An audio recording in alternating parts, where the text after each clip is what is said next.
Okay, this thing should be live. If my co-host will let me know if it's live or not.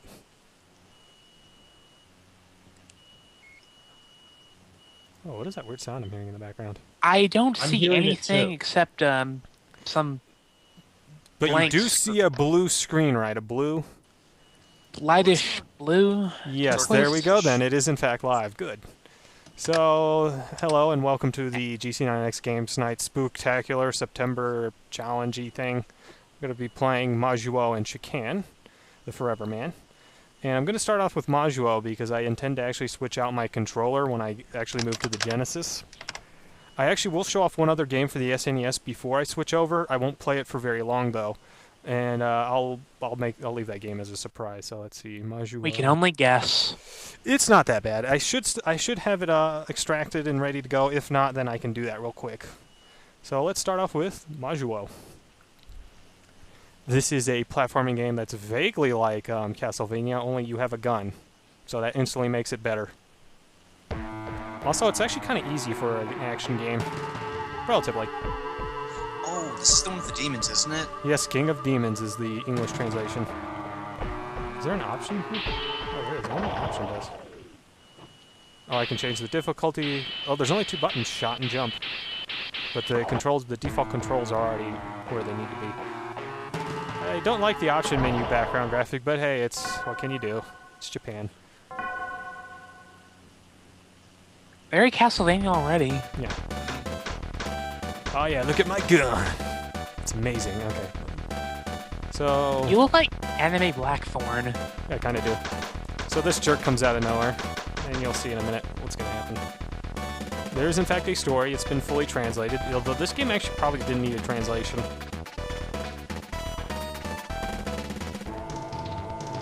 It scrolls by pretty fast, but the basic idea is that this big demon guy, was a friend of yours who totally betrayed you by becoming a demon and then stealing your wife and daughter. And then he kills you. Or so you think. Yeah, it's a fake out. It's kind of funny, they're already doing the whole anime, you can do it with the power of love and spirit montage, like at the beginning of the game. It's kind of funny. Even the cat tries to cheer you on.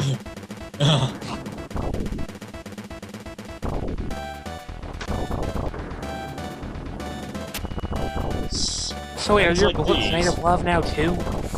Yeah, probably. Super Love Power 5000. And this is the spirit of your now dead wife. She couldn't protect your daughter, who has been captured and taken further into this weird city of demons. So your job is to go rescue her. Although there is a twist there, I will say there are two endings depending on what you do in the game. It's nothing complicated. I'll explain it once we get past this area of the game. This is not a difficult game overall. And this game's kind of weird because it actually is incredibly fast for an SNES game. It's probably one of the few SNES games that could actually match the Genesis in terms of speed. But even then, it's still not quite as fast, or it's not doing some of the same things that a really fast Genesis game would do. Oh. Even if you get to the door, you just fall. Okay. I was wondering if that was supposed to happen. You seem to actually level up as you kill things, because I have slightly more health now, out of nowhere. I also have a charge attack. I forget what it is for the other forms. And yes, there are other forms. I'll explain that too when I get to that point. I like a shuffle going on.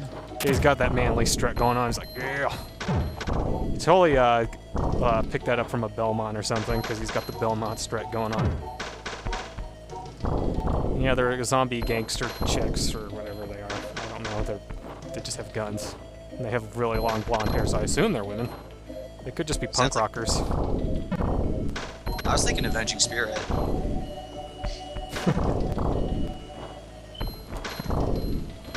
He's got fucking Hadokens. Yep. Of course, you don't really need it, because as you can see, I'm basically just murdering everything with my gun. Although I think later on, you can actually stay in human form for the entire game. You don't get anything for it, though, so there's no point. The endings don't even reflect that? Nope. And here we go. Mini-boss. There's a trick with this guy. I love how it sticks its tongue at you. It's just like, sucker! Yeah, I think that's based on some sort of Japanese mythology sort of monster thing. Where the spider has a face in its abdomen. I'm not entirely sure though. I'm just listening to the sound effects and music, and it even sounds like a Genesis game. Yeah, the sound effects are actually not that impressive. Music's okay. You think there's going to be a Genesis game at one point? I don't know. I think there might have been, yeah. There might have been a Genesis port in the works, but it never got done. I don't know what the story behind that is, if there even was going to be a port. Oh, I have to go this way now. Maybe they had to start development on the Genesis, and then they had to change over halfway through. Could have been, yeah. The Genesis wasn't a particularly popular console in Japan, except for, like, the Sega CD, oddly enough. And here we have another mini-boss. Yes, this is not actually the stage boss. If you can believe it or not. George isn't at home. Please leave a message at the beep.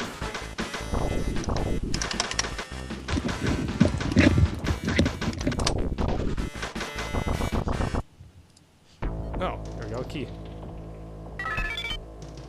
Did someone just join the call? Or, wait, did the call just die?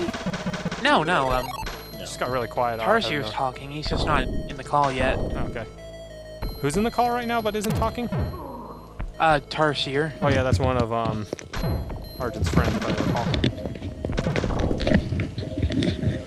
I hear someone fumbling with their headset though. Oh, was that me? Sorry. Yeah, maybe. I thought that was JoJo because he'll do that too when he enters the call. He usually quickly will put on his headset. Gotcha, I just stepped out for a glass of water. Okay, no problem.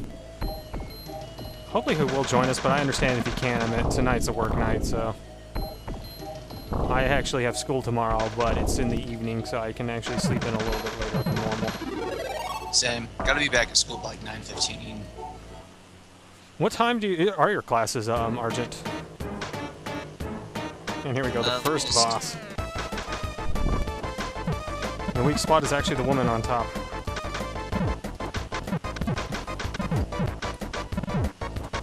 She is naked, but there's no nudity.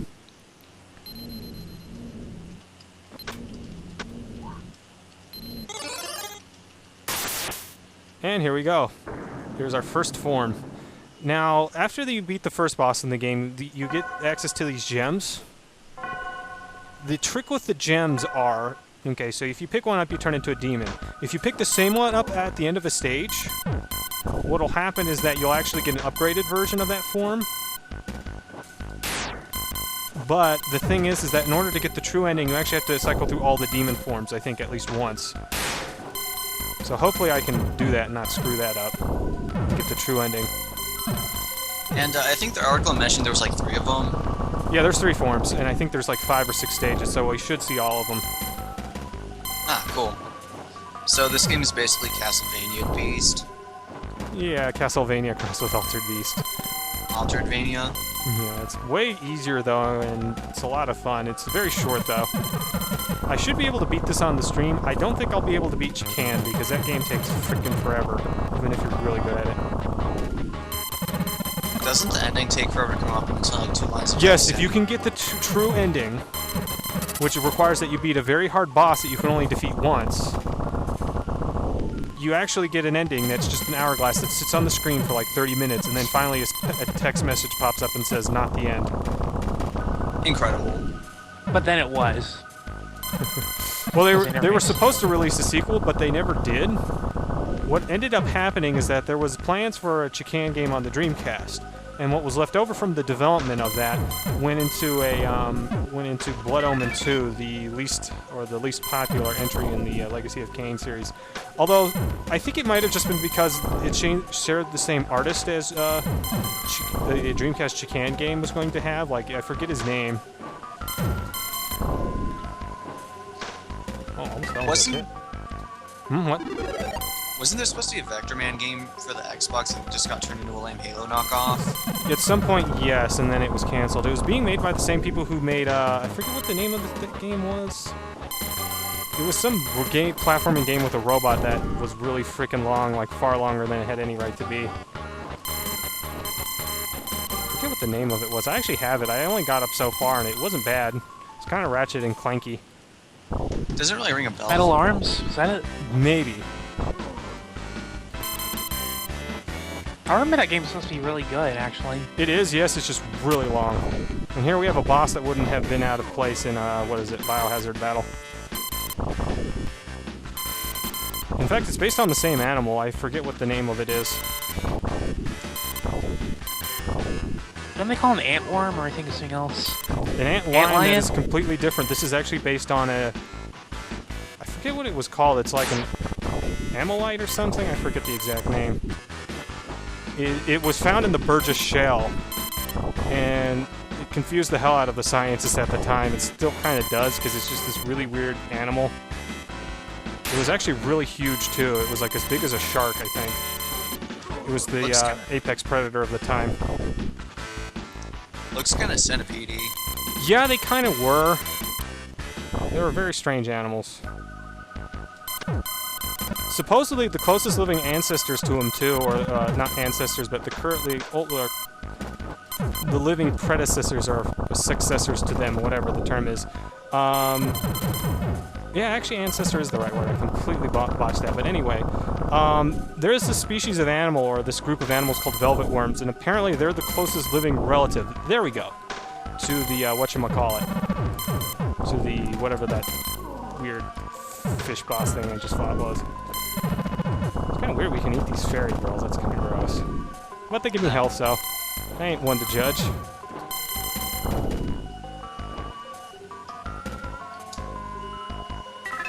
I just realized this is a real post-apocalyptic environment here. Yeah, this is very common for like 90s anime and even 80s anime to some extent. I don't know where they got this from. Maybe Akira. Couldn't tell you. But you see, Fist of the North Star, for all I know. yeah, you used to see this all the damn time, though.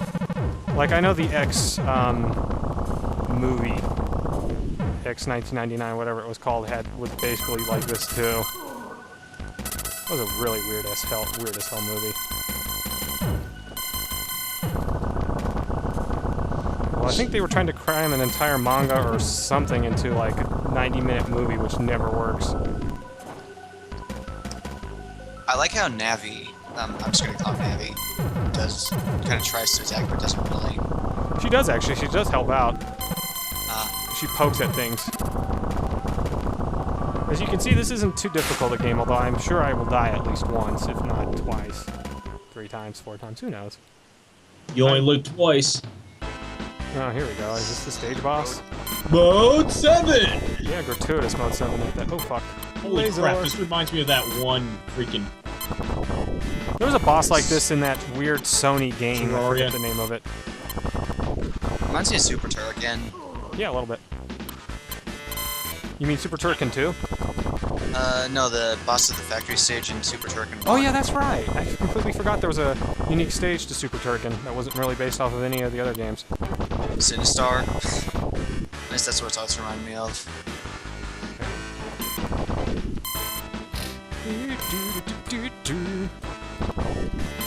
Apparently Super Turrican was supposed to be a lot longer and a lot more varied. But yeah, but they couldn't. They They didn't have the greater cartridge space to work with that they were supposed to have. So they had to scrap like half the damn game, which pisses me off.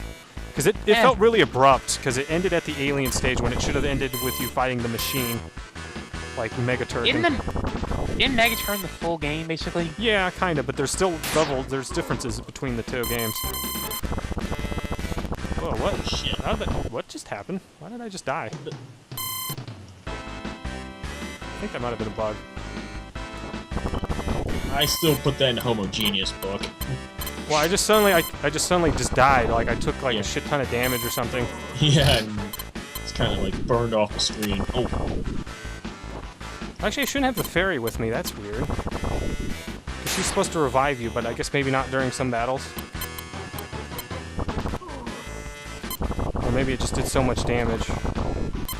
So, are these guys actually named, or should I just call them whatever I want? Or what? Was what named? What? Are the bosses actually named, or should I just call them whatever I want? I don't know. If they have a name, I couldn't tell you what it is. I'm sure they did in development. Oh.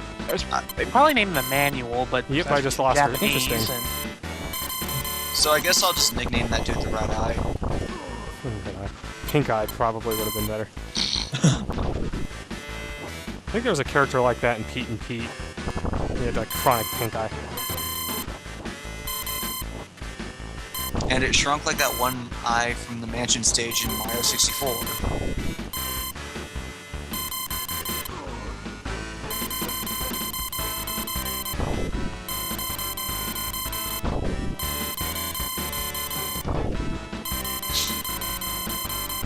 I don't know why this killed me the first time. It must have just done something really weird that wasn't supposed to. Think it was an emulator glitch? It could have been a ROM, and this is a translated ROM. That can sometimes mess with things. Or it just did a shit ton of damage, I couldn't tell you.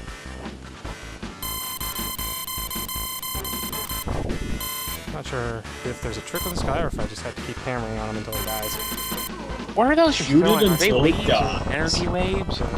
I don't know, Bob. I couldn't tell you. About damn time. I don't think that was the stage boss either. Nope.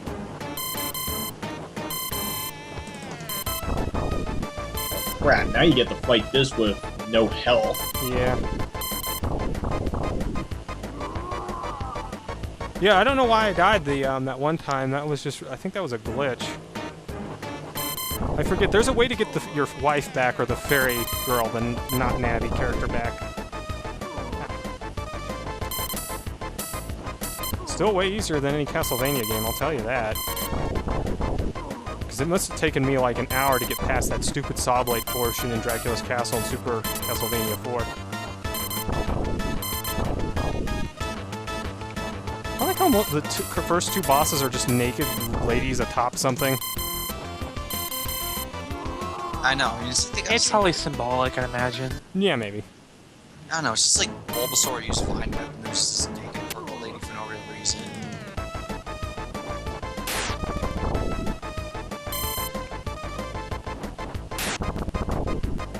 Seems Only the key a with this is to use your charge shot. Not get hit, but... Okay, the way they have the UI elements placed is kind of awkward. Like, I thought that time thing was supposed to be a caption for the boss health meter for a second. Yeah, you'd think that, but it's not. Okay, so I can't choose this one. Where's the next one? We'll go with green. There we go. And then it's blue, I think, is the next one. So now I'm mosquito, bird, lizard thing, man. Looks Oh, hey, kinda this like is a is this the brown- Hell Train stage? Because that's actually a pretty cool stage. Hell Train. Yep, it is. Oh, hey, I have a freaking laser gun. Freaking laser beam. Yeah, this is definitely a taller version of Brownie from Hardcores. Well, what the hell? So that chain is apparently not... Oh, damn it. It's starting to... Game over. Okay, let's see if there are any actual continues. There may not be. Oh, there are, but I don't know how many you get.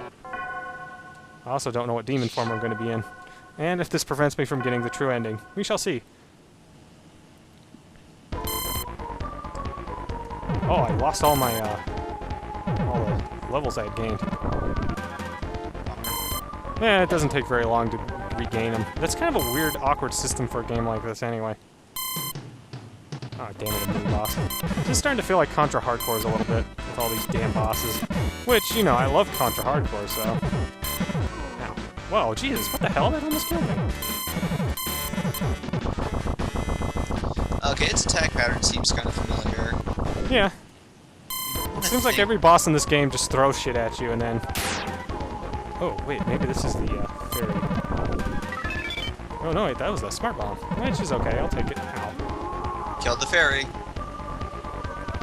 That was a smart bomb, actually. I don't know what the pickup for the fairy looks like, but you can get it again. I know that much.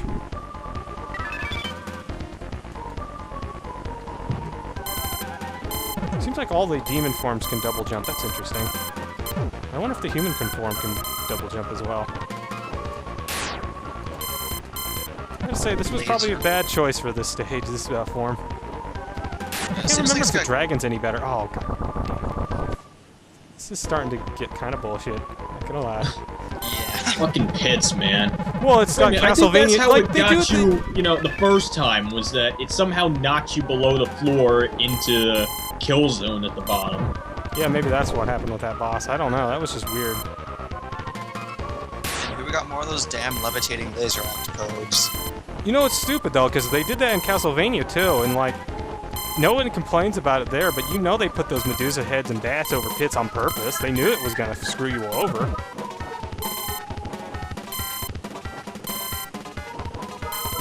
Seems like there was some unwritten rule in the late 80s where pretty much every game had to be as critical player as possible. It was a holdover from arcade games, and like everybody like idolizes that time, but at the same time, some of those just bad design decisions. Yeah, I don't want the game handed to me on a silver platter, but at the same time, I think, like, okay, why do you have all these bottomless pits here right next to enemies that knock me into that, and then I just have to dodge them or whatever? I mean, it's kind of dumb. And you know what's funny? People are totally in love with the NES and the difficulty of that, and then people like, no one wants to play Chakan. They say, oh, it's too hard, or I hate this game, it's bullshit. And it's like, it's the exact same sort of difficulty, really. It's just presented differently. Maybe there's also something else about Chakan. Have more like spikes and shit. Yeah. There's actually something else about Chakan I will explain, and it totally changed my mind on that game when I was playing through it again, when I realized some of what they were trying to do. I may even save it, though, because I have no idea if these games will ever come up again as a legitimate GC9X game. I doubt it. But if they do, I might save some of what I'm going to save for a future. Well, I don't know if these will ever come up for vote I'd like to again. hear about it, honestly. Yeah, I'll explain it. Oh, what? Wow, those guys are tiny. Yeah, they are. Oh, that was some serious Castlevania, aka Ninja Gaiden bullshit. I wonder if I do get it and Yes, it continues. If I don't, well, that's going to be interesting. Hey, can someone check the RSU and see if JoJo has said anything? Only really like It's not. Okay, one good. channel. Well, not good, but it's good to know he's not being left out. Again, it's a work night, so.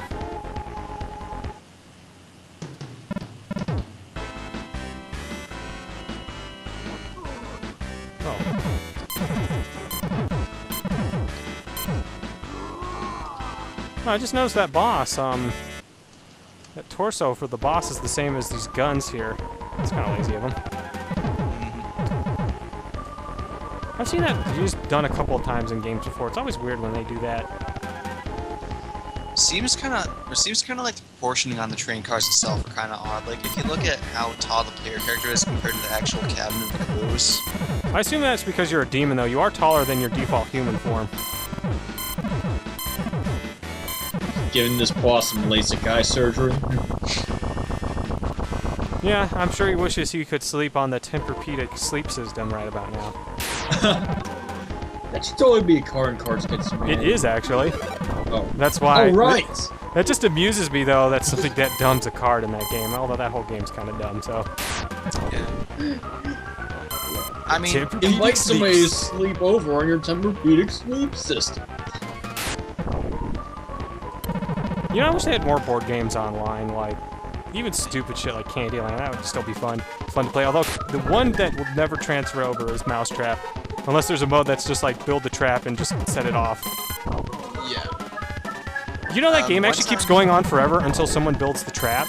Like, I actually played a game of it once in grade school, and it was way more fun just to set up the trap and watch it go through the motions. Yeah. I don't think I It's ever clear played that they designed a trap first and then tried to build a game around it. You know, I don't think I ever played Mousetrap. Like, legitimately I played it once, years ago. No, I Snarbu never ain't played kidding. I think one of my neighbors had it when I was still like really little, like back when I still lived in Oregon. But the thing is, that was like 10 years ago. Oh, not what? by this point, so, Full hitbox bullshit, man, whatever. yes. I like That's how the what midpoint the is right at the homogeneous start video- of the stage. Like, right at the start. I can't tell what those things in the background are supposed to be. Are those like crosses or? Oh yeah, trees? they actually it actually looks like nah, damn it. Well, we'll find out if it continues here now. Yeah, Oh, they're dang. it's actually a bunch of people being crucified. It looks like it's a field of crosses. There's some huge people then. Actually, wait, maybe the way the special ending works is if you continue too many times, as well as if you don't choose all the demon forms. I don't know, actually. It would suck if it actually is dependent on how many times you continue as well. So, Riding a train through the giant crucifixion yard. Take 2. I forget what the name of that, what the fields they would crucify you on were called. It had a name. Oh, Jesus Christ. And you have to refight Spiky McScythe again. Well, yeah, you start the whole stage over when you continue. That makes sense. Oh, damn it. Yeah. And actually, I get hit at the start. Yeah, I'm just gonna walk off the train. I'm not doing this with only no lives. This way I can also confirm if there's infinite continues.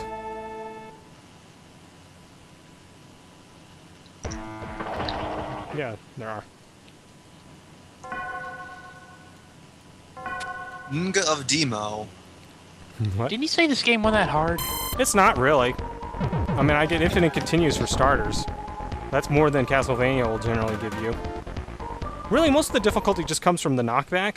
Again, it's the sort of weird Castlevania artificial difficulty thing that that no one seems to, like, care about. You know, I think part of that is the whole people trying to...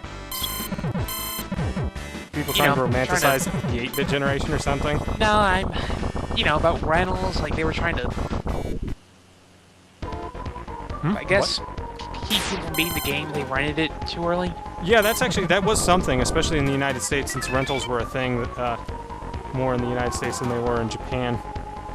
I don't know why rental, there's some sort of reason for that, I forget what it is. I remember reading that with arcade games was kind of a rule of thumb where if the player didn't die at least once a minute, they weren't getting any money out of them or something. So basically, they're just deliberately set up to be cheap as fuck. Yeah. Am I allowed to say that? Yeah, you can say fuck. Okay. This isn't an official HG. This isn't an official GC9X podcast, so. I assume most of the people watching this are old enough that the F word isn't going to offend them, but I may be wrong on that count. Been wrong before. A lot. Like more than that. Let's see here. This might have just been a bad form to pick for this stage. That might have been the issue more than anything. Like, it's hard to tell until you actually start the stage or you're familiar with the forms. It's been a long-ass time since I played this, too. And I don't remember how far I got. I think I got up to the Hell Train.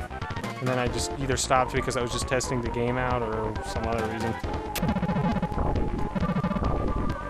It's weird, though. This game starts off really, really easy. Like, the first 2 stages aren't that bad, and then you get to the Hell Train, and it's like, well, they call it the Hell Train for a reason, I assume. Train stages in games have always been my favorite, though. That and plane stages. Wow, that thing fired far sooner than it should have. Oh well.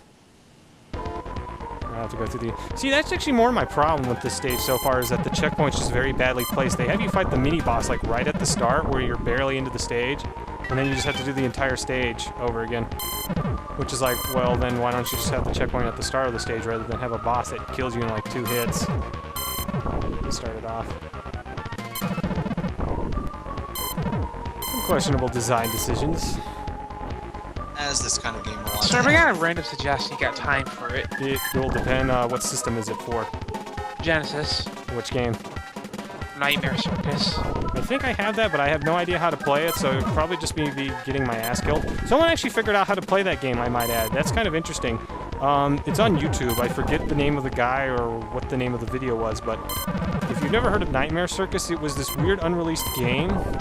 Well, it was going to get released, but then it wasn't, and then like a prototype version of it was slightly finished up and then released by Tectoy in Brazil. So it's like a prototype that got officially released, kinda. It's weird.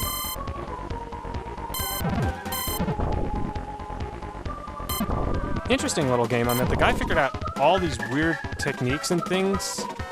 Like, he figured out how to play the game, essentially. It was kind of cool.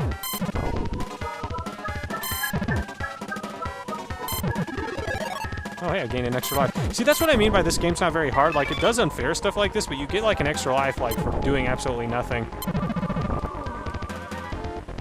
Oh, hey, there's my wife. Huzzah. So I get the little fairy again. Danger, and it's got, like, a bomb on it. Even in hell, they have cartoony bomb symbols on things.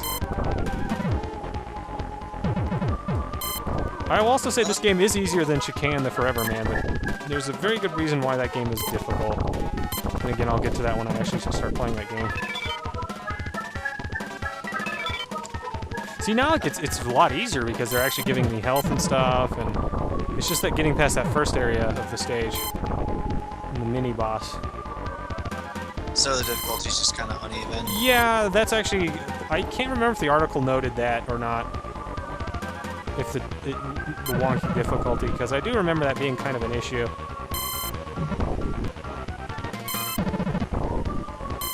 Again, it does the Castlevania-style difficulty thing as well. Wow, they're totally beating the shit out of this poor person.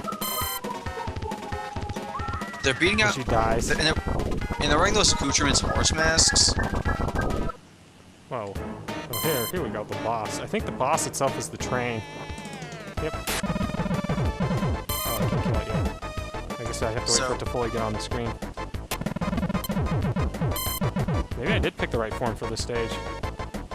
I'm kind of just annihilating it. I think this is all the boss does, too. It just sits here and lets me shoot it while it shoots out, like, red blood cells. Well, pink blood cells. Those are clearly red blood cells, though. Was there any significance to the woman and the dudes in the horse masks? No, I think that was just there to be totally edgy and extreme.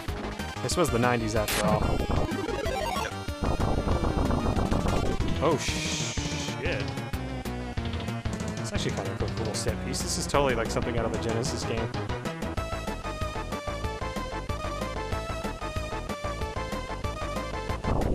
I might actually have to skip the game I was going to do on the other game I was going to do on the SNES, and also the switching out my fight stick, since it's already been almost an hour into the stream so far. What were you gonna do?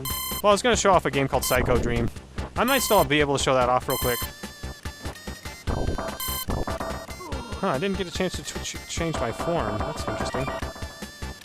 Uh-oh. I hope that's not a... I hope I didn't accidentally, like, forget to change form or something. Actually, no, wait, I just crashed into the second stage, or the stage, didn't I? I don't think I even gave me an option.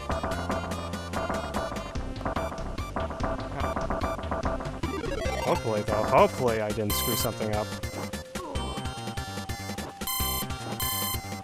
That's a pretty cool looking background they got here. Yeah, it is.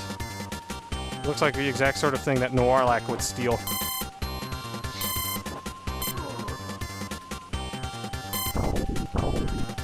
Friggin' homing ice crystals. Well, it's that and the fact that my guy can't really hit them very well.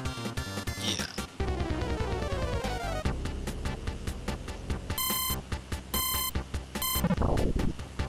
I don't think... Was there a crystal that I missed at the end of the train stage? I don't even remember now.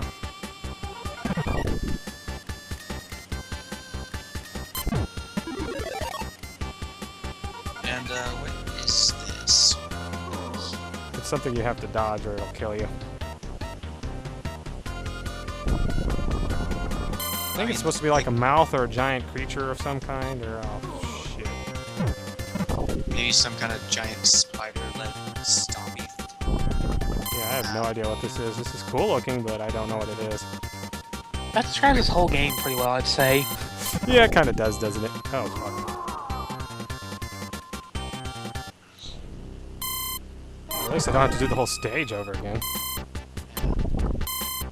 Why can't I hit this stupid ice, this homing ice thing? Damn hitboxes on these things don't make a lick of sense. Actually, that's another problem with this game, is that the hitboxes aren't very good.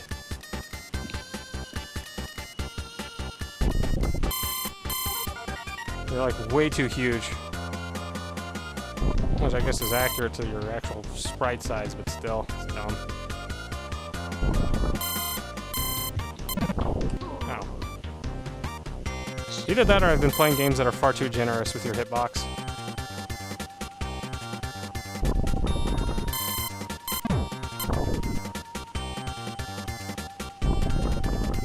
Again, not particularly hard, it's just timing. All about timing and patience.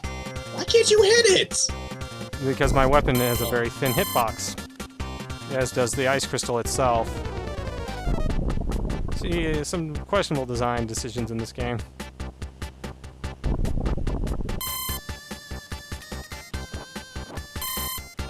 So it's that thing makes no sense. Yeah, it doesn't. Insect. Just don't question it. Stompy the blood gutter. Stompy the blood gutter. Stompy McStomperson.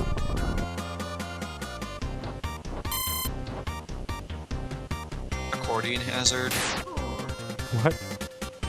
That's an actual boss name from Yeah, Darius. from Darius, yes. Curious Chandelier was always my favorite name because it was just so weird. It was a weird boss, too. I like my home daddy. What? Fatty Glutton. And of course, the Tenga was on that as well. Fatty Glutton or My Home Daddy? My home daddy. Whoa. What? Oh, he's turned into some sort of Ultramanus abomination. Wow, he does a shit ton of damage, too. Where the hell is his hitbox? His head, I'm assuming. Yeah, but that's not doing anything. Ow. It's like Space Godzilla or something. And yes, there is a Space Godzilla. He was evil. Surprise, surprise. Normal Godzilla actually isn't evil, generally. He's just very fickle. She, actually, I forget. Because there is the son of Godzilla. Must be just your So charge. you have to use charge shots. Yeah, it looks like it.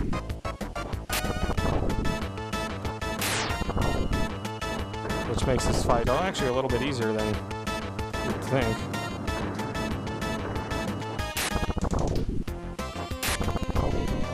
Do it. It's almost dead, yeah. Whoa, mode 7. He just made a farty sound when he died. Power of crystals trying to kill you with mode 7.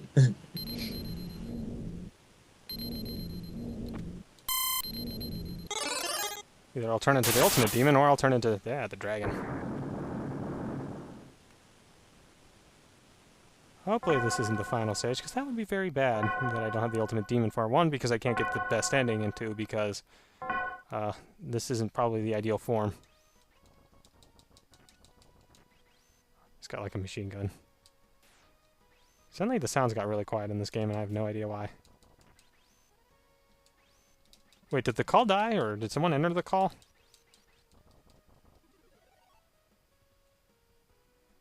Oh, shoot, there goes my internet.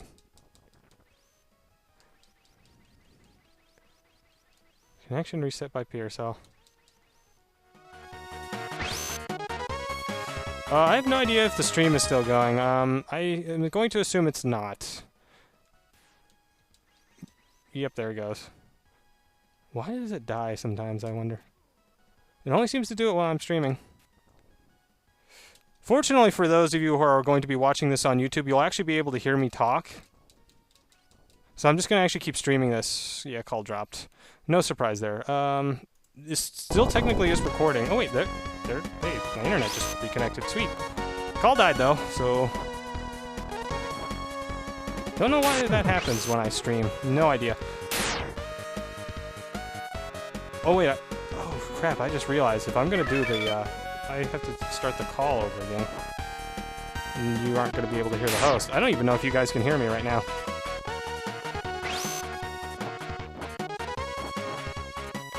Man, this dragon form's really badass. But yeah, for those of you who are watching this on YouTube, you should be able to hear me. Let me pause something here, I have to check some settings. This is the second time we've had technical errors like this while streaming. I suspect it might be my ISP. There's not a lot I can do about that if that's the case. Let's see. Can you guys actually hear me? Bob, I don't know yet. I'm probably going to have to stop the stream if I do. Because I don't know. Actually, you know what? Here's what I'm going to do. I'm actually going to hop back into the call. I'm going to hop right back into it. And I actually can't... For some reason, I can't join the call again. You'll have to call me back. But I'm actually going to try that and see if the people in the stream can actually hear you. Because this happened during the Aquaria podcast. And there was a lot of technical issues there. Actually, wait, can anyone hear me? If you're in the stream right now, and you are watching this and you have it unmuted, can you tell me if you can hear me? Okay, that's good then. Yeah, this happened during the Aquaria podcast, and when it died that time, I had to restart the entire thing because suddenly no one could hear anybody in the Skype call. If you guys could call me back into Skype, I will try, and then you guys can tell me if you can hear the people in the call. Because I can't actually join the call for some reason, even though it's in my history. Little dancing man, I love that little emoticon. Why does Skype have that as an emoticon? Okay. Okay, so the call started back up. Okay, good. For those watching in the stream, namely Satanga, can you hear people in the call? Can you guys actually talk? Well, I muted Yeah. it because Testing. I heard, echo on my end, from here and the stream, so he can probably hear us. Yeah, let us know if you can hear the other people in the call. Otherwise, I'm going to have to start the stream over again. Man, I need to figure out why it keeps killing the connection. Okay, their volume is a little bit lower than before. I suspect I know why that might be. There's Z-SNES, that's been throttled. How am I sounding? You sound fine on my end. It says you guys are quieter, so Procaster control bar. What does that do? Okay, can you guys talk again? I'll let you guys go first. Hey, wait. Bobinator, nameless. Yeah, testing. 1, 2, 3. 1, 2, 3. Certainly you can hear me. Okay, Satanga. Okay, good. It would just, whenever the call starts up, what it does is it actually throttles Procaster, and that causes all the volume to go down, whatever's being picked up by the stream. For some reason, this reminds me of the SNES Sparkster game, because there was a boss kind of like this. Actually, no, wait, no, that would have been the Genesis Sparkster that had that weird fire boss. It was not a very good game. Yeah. That was kind of a flash in the pan in general, wasn't it? Yeah, oh my god. Well, Super Nintendo's Sparkster wasn't that bad, just not as good. Oh, dicks.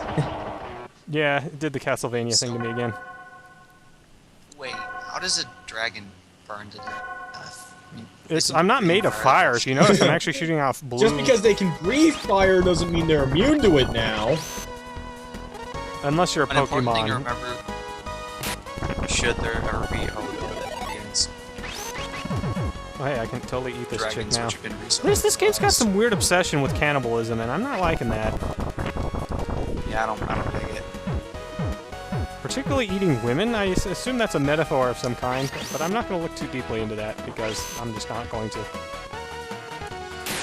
You know, Ronald Reagan once said, "My fellow Americans, we have recently outlawed dragons forever. Bombings begin in 5 minutes." What is that? Is that a reference to something, or are you just being goofy?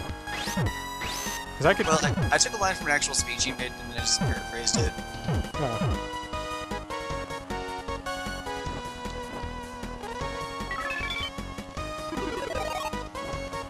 Seriously, I'd probably outlaw dragons. Ow. You know that's weird though, that touching the lava kills me, but not being like 2 feet away from it doesn't. 'Cause, you know, Convection, smudvection. yes. I still love No One Lives Forever or No One Lives Forever 2's explanation for that. It's just Boiling Kool-Aid or imitation lava. yeah, it's imitation. Specifically for evil volcano layers. The fact that a product like that even exists amuses me. Because it's like, well, I want lava, but you know, that's a little too hot. We'll get something that's slightly less hot but has the same aesthetic. The dragon seems to have the biggest hitbox, which, of course, I would save that one for last. Eat this person.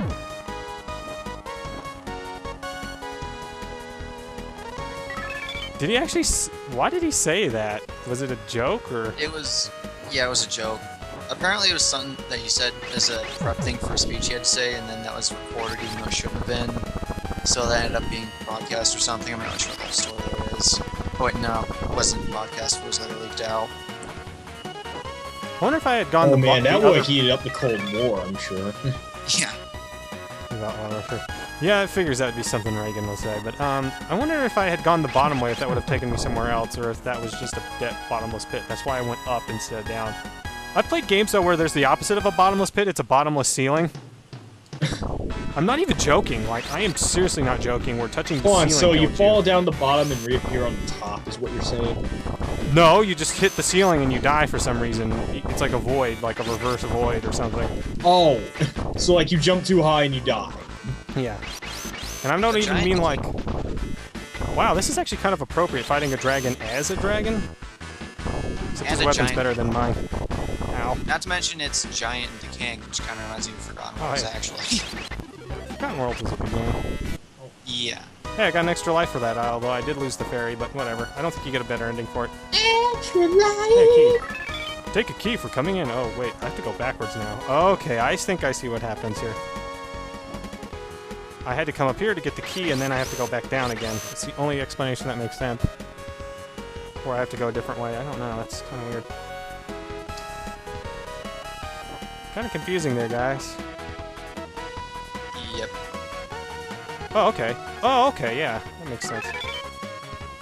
So if I had come down this way, I assume, yeah, there would have been a door. So I went the right way, because I guess it was a bottomless pit to begin with, so I actually... Huh. I wonder if they did that on purpose, actually. Sometimes game designers will do sneaky stuff like that. Like, have you ever noticed, like, in certain games, like, you have a compulsion to go, like, down one path more than the other, even though they both lead to different areas? Oh, I know shit. Valve used that. It's chasing you. Yep, this is like something straight out of Sonic 2, or Sonic 1, rather.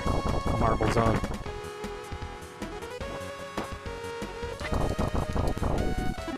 Oh, this isn't good. This is the exact opposite of good. This is what we call bad. You're about to get hit charge up. Oh yeah, that's right. I have a charge attack on it. You're about to get ran over by the boiling tank wave. Oh, it doesn't kill you. It just you get stuck in it. Weird. Okay, so the one thing in the game that you'd expect to kill you instantly doesn't. Like, what the fuck? I mean, I'm stuck in it now. I can't really do anything. Ow. Oh, that is really dumb. See, this is what I mean by the difficulty being inconsistent. Yeah. The incredible boiling tang wave. Whoa! I don't know. This something doesn't seem right here. It should for some reason. Just calling it the incredible boiling tang wave. Yeah, I gained an extra life, so this is a dumb game. What? Sometimes. You just ran into that and it hurt you. Yeah, yeah. Just a column of... Can the do the shoulder button thing? What? No, this game only has 2 buttons, Ollie. I think he means the dodge roll thing. Yeah, probably. That is not the shoulder button, though. That's down and jump. Although that does make you move a lot faster. Thanks for reminding me of that, Satanga.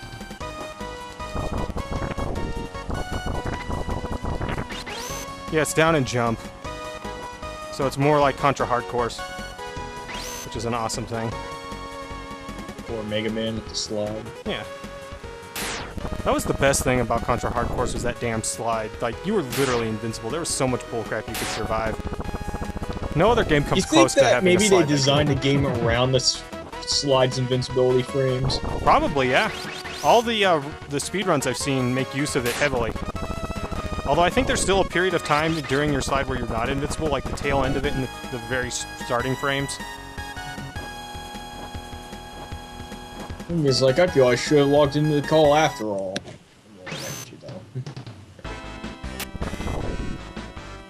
And this guy looks like he came straight out of a completely different game. Yeah. Animated completely differently, looks kind of shaded completely differently. I think he belongs in a treasure game or something. Yeah, I was gonna say, he looks like a treasure boss. Yeah. That whole thing has a sprite thing. Ernest Evans. I love that game so much. I really shouldn't, but I love Ernest Evans. Maybe this is one of those things, like, the artists made it for a different project, but then it never panned out and it's like reusing the graphics. Could be, or it could just be they had different artists working on the team. You know, that's the funny thing about game art, particularly from really good games, is that it's not always consistent. Super Mario World immediately comes to mind. Weren't they originally going to go for a Mario 3-ish look for that, but then they ended It up... was going to shit. be on the NES to begin with, and then they ported it over or something, from what I understand. It was really weird. And then later on, that NES bootleg was made closing the circle.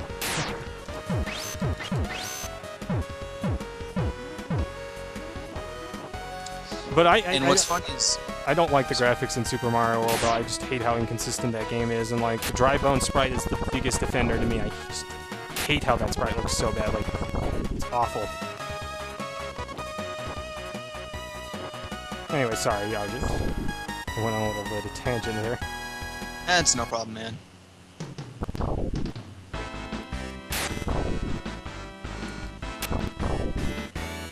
Hey, by the way, I probably should say thanks for letting me do all this.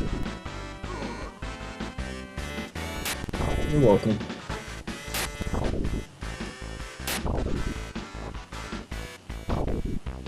Oh, you just have to crouch. That's the trick with this boss.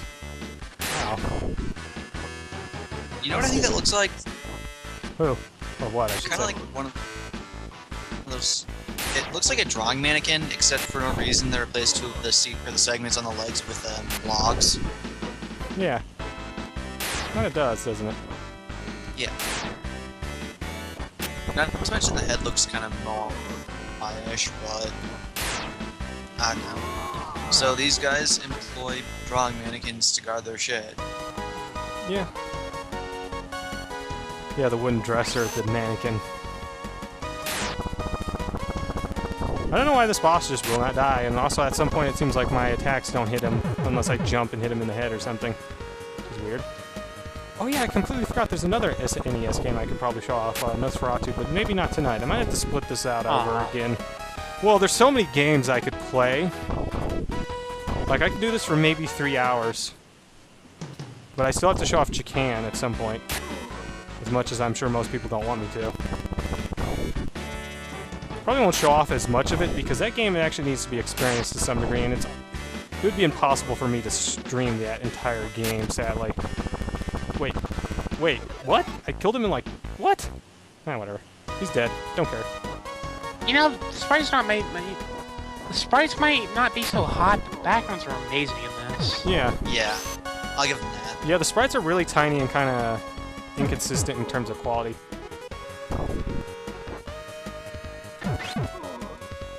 I like how he still screams like a man even in dragon form. First he was a man, And he was then a he man was a dragon. dragon. Wait, did I mess it up? Oh. Oh, damn. I think this is the final boss, so yeah, I must have screwed something up along the way. I think this is the final boss, next to final boss? I don't know.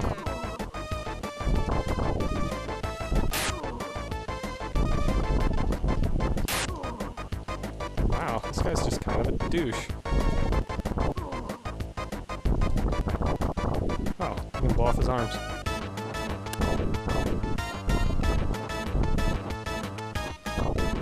Actually, I'm just gonna leave the arm on because I assume if I blow off both of the arms, he's gonna do something else. Sort of like doing certain things to the final boss of FTL. Where it gets harder, yeah. Yeah. Which is dumb. I hate when you do that. Like, why would you give me the option to blow off all of its arms if blowing off both of them just gets me killed? It's dumb.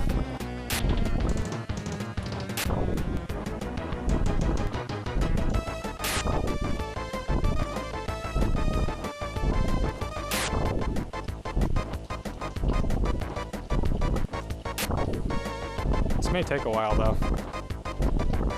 Oh, dang it, the dog's barking at me.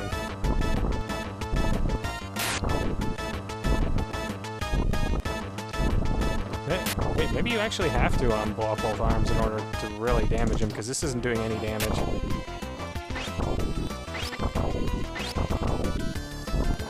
Or it's just that all my attacks do the same amount of damage. Yep, he gets harder if you, I knew that was going to happen, so I have to do the whole stage over again. Fuck. Continue? Yeah, I must have infinite continues. Awesome. So assuming this isn't the final boss, I should get the final demon form. If it is the final boss, then I screwed up somewhere and you won't see the true ending, but you can just look it up on YouTube. Now, you're probably watching this on YouTube anyway, so... And as I was saying, when the call actually died and my internet died, you'll actually get to see that too, because the nice thing about Procaster's live stream program is that it just records everything.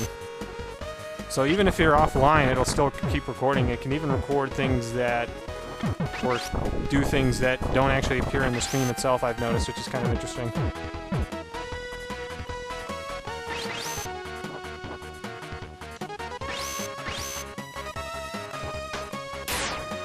So far, not too bad a stage overall, though. There's some stupidity in it, but it's not bad necessarily.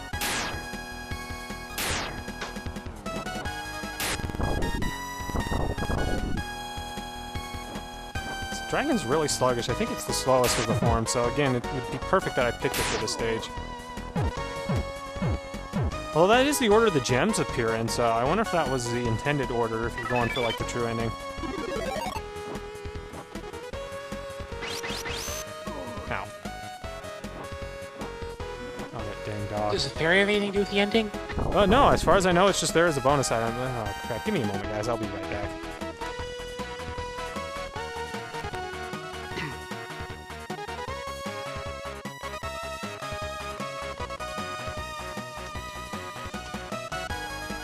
Okay, let it never be said that GC9X live streams are the most professional thing in the universe, because they sure are not. It's like as soon as you go live, as soon as you do something live and you don't like plan it out and record it, like everything goes wrong, which I find amusing. Is everybody still there? Yeah, we're here. Okay. I am. Sometimes the calls just get really quiet and I have no idea what's going on. If I did something wrong. Or if the call died, or, you know.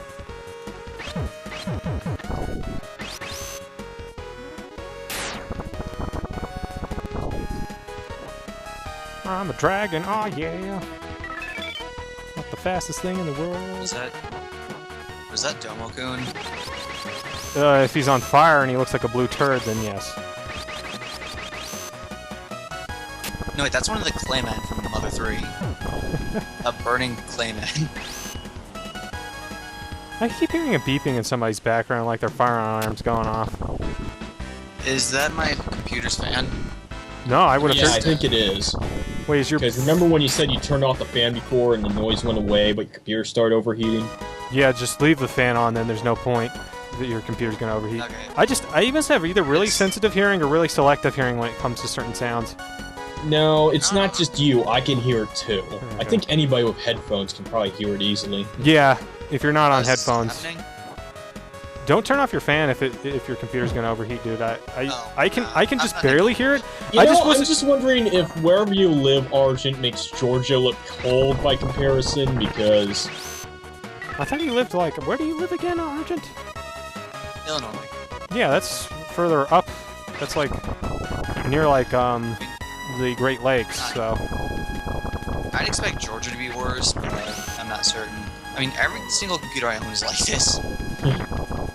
I mean, in this case, I can trace it to the GPU specifically because it's got a GTX 660 and probably it's really problematic with heat. It sounds like you need liquid cooling even more than I do. it's weird though. I have a computer fan that's completely silent, and it's like I checked the core temperature, and it's like 40 C for my processor, even on heavy load. I think it gets up to like maybe 50. In my case, everything's usually normal but the GPU temperatures, and I'm actually not in a game right now, so everything is pretty What much kind of cooler normal. is it that I have? I have like a Zyman or something, or whatever it is. Whatever those really good copper things are. It's huge too. That thing weighed like Yeah. 3 pounds or something. It 3, just 4 pounds. stops. Yeah, it just waits patiently. It's like, oh, okay, I see you've gotten past my zone of whatever. Like I said, this game's got some weird derpiness to it. I can kind of see why this maybe wasn't localized. Kind of along with Psycho Dream, there's this odd quality that the games that weren't localized on the SNES had to them. Like, they have some awkward elements to them that I guess they couldn't work out, or that Nintendo just... Okay, if I recall, I have to hit this asshole in the head a bunch, and then he should just spontaneously die. Yeah, No effort. yes. Yep. I guess you just have to hit their weak point for massive damage, like a giant enemy crab of some sort. It's funny how, you know, games like this are very hard until you figure out the trick and then suddenly they become very easy. Most games are like that, I'd say. Walk, walk. Don't you mean waka waka, Tanga? It sounds like a very bad Fozzie Bear impression, like I just left out some of the letters. Unless it's like an anime reference I'm not getting, because I noticed you've been picking those up lately.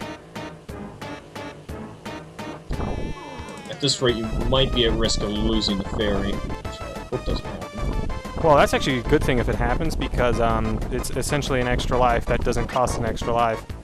Well, I mean that you won't get the best ending now, will you? I don't think the fairy has anything to do with it, though. Oh. Oh, so that's an Adventure Time reference. It was either or. I knew it was anime or it was something else like Adventure Time.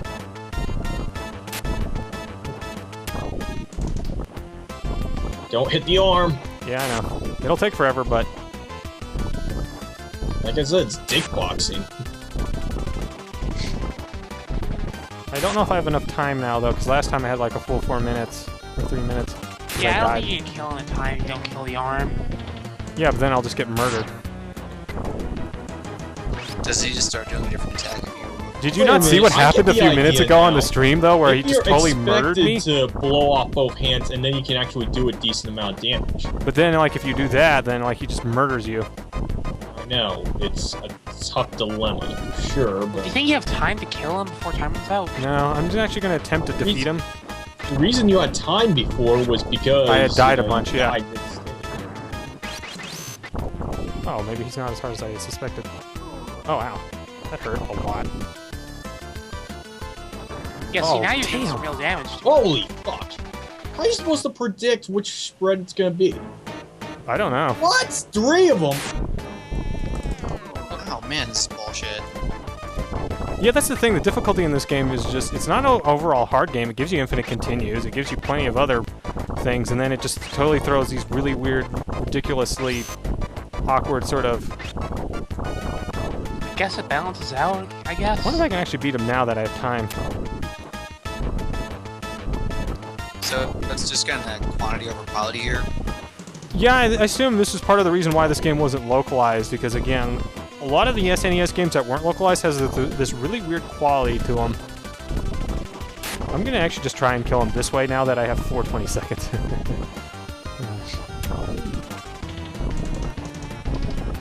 Yes, I am an idiot sometimes. Quiet you. Whoever you might be. See, I'm totally gonna game the system, assuming I can't actually beat him while doing this. Because there's no way I'm fighting his lightning bullcrap. Just very slowly. Yeah, just totally peck at him until he dies. Dick boxing. Another 1,000 minutes. Was it Satanga that coined that term? I forget. Someone... Yes, I believe it was Satanga. And it was for the Vagrant Vagrant Story thing. Yeah, I remember that. I forget, was Satanga on the Vagrant Story podcast? No, wait, no, it was, Zokbog, who hasn't shown up on the boards or anywhere for, like, ever now. Oh, he says he actually coined it from a mod, for the record. Yeah, he was on the Onyx. podcast. Meanwhile, this guy's just sitting here power waving you to death. Power wave! At least he doesn't have a counter move or the deadly wave. Or the bust the wall! Well, I'm thinking of Geese, who also had a power wave move. I forget what his was called. Predictable. Yes, Tang was on there. I figured, because I remember there was this huge disaster where we recorded the entire thing, or so we thought, and it turned out it didn't record, so we had to do it twice. That was fun. And by fun, I meant not fun. What's kind of funny is I actually did a stream not too long ago with a bunch of you guys, and then it, due to some, see, I figured I'd have to mute something to make it so the audio didn't overlap. But the thing is, I ended up just muting myself, so the whole thing was just basically on your side of the commentary. Yeah, that happens. That's something with Livestream Procaster if you use Livestream. I don't know how other live casting software does it. I've been curious to try Open Broadcaster or whatever it is, but I assume that's only if you have a Twitch TV account, which I don't. Because Livestream, I think Livestream you can only do it with their Procaster tool, which again has its major advantages and disadvantages. It's a pretty damn good program. It's very simple. I've not seen very much that's simpler than that.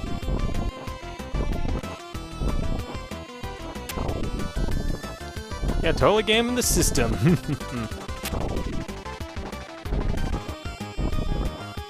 So is this the final boss, or? I don't know if it's the final boss or not. If it is, then I've screwed up because, again, I am not in the ultimate form like I should be. Oh, he says it's not the final boss, so that's good. But that means that the next boss will probably be even harder. Theoretically, you never know. It could be a Gradius issue. It could be one of those, like, Hulk bosses. Oh yeah, the Incredible Hulk, where he literally stands on a ledge and waits for you to punch him off of it. That was the best final boss in a game ever.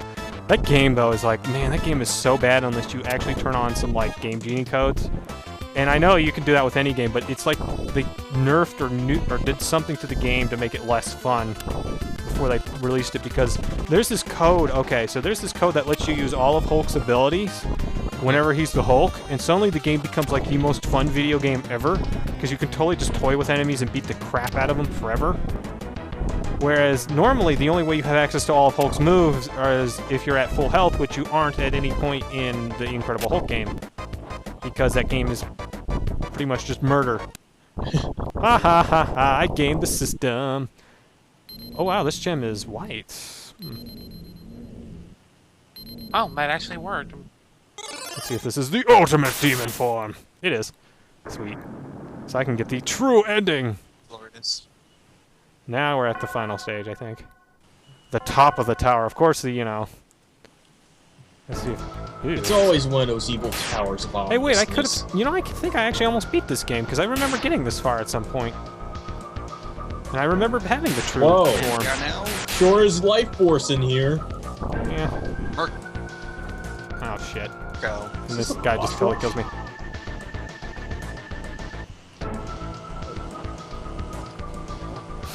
He does some sort of Even weird the death slap. animation is really Castlevania. Yeah, it You is. got fond according to Satanga. I think a ton of the Castlevania games do that. God, I'm like ridiculously powerful now. Wonder what my ultimate move does. Oh, nice.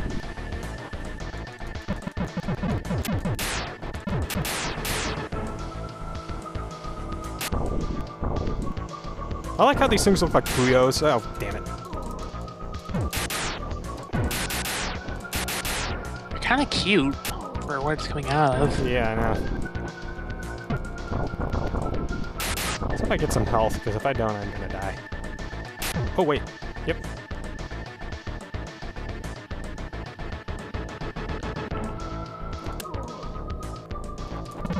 Now I have to eat all of these fairies. Again, don't like the whole predilection this game has towards cannibalism. That might be the only one of those I get, so I'll have to make use of however many of those fairies I can eat. Yep.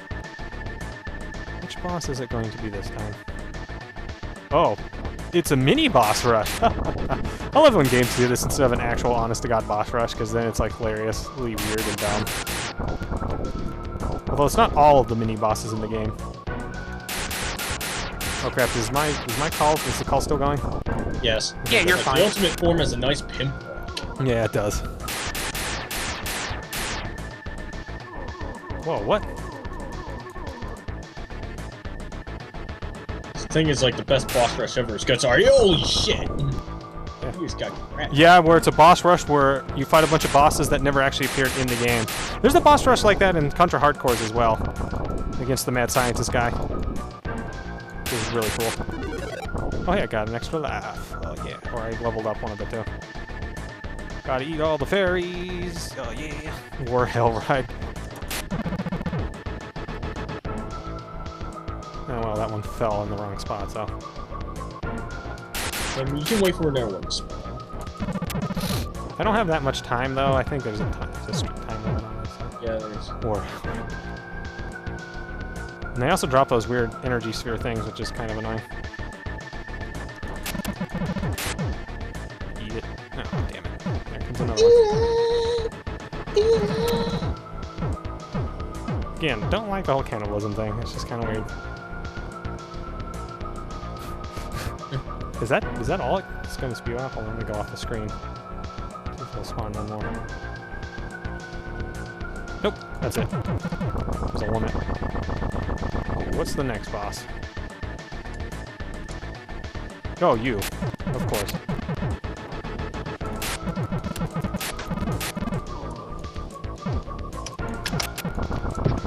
we were kind of easy this time because I'm actually pretty overpowered.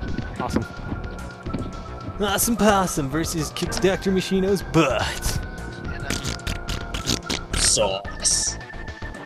Awesome Possum voice samples every 5 seconds. It's worse than Bubsy. That's saying something. When you make Bubsy look good, you know your game has problems. Wait, what? It's not. This nipple isn't spawning more fairies. Butt Awesome nipple. Possum couldn't even get a Jaguar game. That's really sad. Well, I assume it was just a company capitalizing on Sega, like they just literally had enough money to pump that out there to make us whatever money they can, and then they just disappeared. Wait, what? This boss is like made from a bunch of other different enemies. It's kind of lazy game. It's like a leftovers boss. There are a few games that do that sort of thing. I'm trying to think of a game that does that, where the boss is just literal leftovers. Leftovers. The Mashup Machine in Hardcores? Oh yeah, that's right. That was an awesome boss. Yeah. If I ever make a game with the boss rush, I want to make the boss rush how just the original bosses. Yeah, that's what Contra Hardcores did. I think there might have been a boss rush like that in Alien Soldier as well, although that entire game was a boss rush, so what am I saying? Yeah. I know Gradius 2 kind of had new bosses mixed in with old ones for its boss rush. This is curious. This one's laughing this time. Oh, it's the final boss.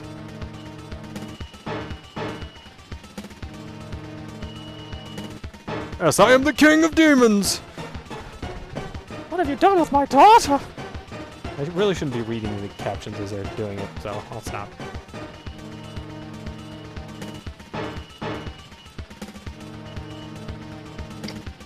To win the game, you must kill me, John Romero. Oh, shit. Yeah, his daughter's inside of the demon's vagina nipple thing on his head. Forehead vagina. Gross. You know, that thing was kind of familiar. Was it X Multiply? Maybe? Yeah, X Multiply, I think, did that as well. So what's the other head for? I don't know. You tell me. No. This guy isn't hard so far, he just does a shit ton of damage. Something about that Looks mouth kind of just like cross really between bugs me. Wargod. It's too realistic looking. Seriously, it looks like the Wargod from Forgotten Worlds and Gamma from Mega Man. Wow, they were really lazy with this boss. This boss has like no animation. Yeah. It looks so cool though, although it looks like the final boss from Second Samurai.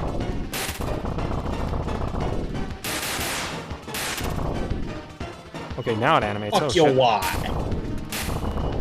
Hide your child, hide your wife. Oh, you slid right into that. Yeah, I did. Weird shoulder mouths. Okay, he might have multiple forms though, so he's probably not dead yet.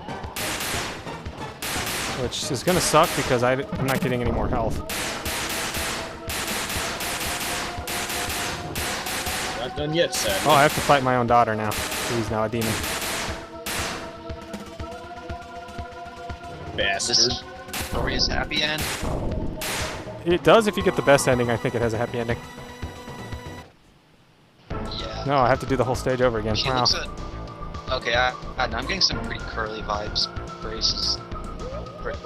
Oh wait, no. There we go. I'm getting some you mean not curly brace, right? You curly- mean Yeah. what was her name? Looks kind of like. I'm sorry, my ability to speak is kind of crapped out there. Curly brace actually helps you. She's actually somewhere in hell after some point in Cave Story, assuming you actually rescue her. Misery the witch actually, yes, she got transformed, and then there was the other one, the little girl that got turned into the weird rabbit thing. You mean Sue? Yes, Sue Sakamoto. I was gonna say the long hair and the antenna protrusion things kind of gave me that impression, but.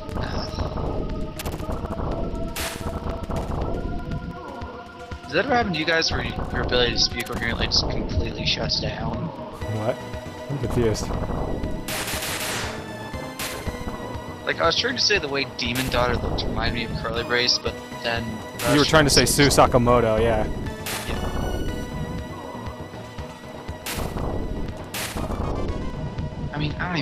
hate this fire attack because it's almost impossible. No, you can't crouch in the... Oh, actually you can. Oh, I'll be darned. That makes this boss a lot easier. Now I just gotta dodge him, trying to smash me with his big chin. I like how the final boss is a total pushover, and then it's like your daughter, that's actually the real final boss, and then it's like really tricky. You know, for some reason, getting flashbacks to Second Samurai, if anyone remembers that. Yeah, that's what I was gonna say. This final boss reminds me a lot of the Second Samurai. At least this one doesn't have really defined nipples. Now eat my dinner, or whatever it is, he says. That game was just weird. Yeah, it really was. Gotta be careful, I don't know what her attacks are. It's weird though, her daughter, like, okay, so his daughter gets turned into a demon, right? But she's really androgynous looking in her demon form. Like, you'll see it in the cutscene.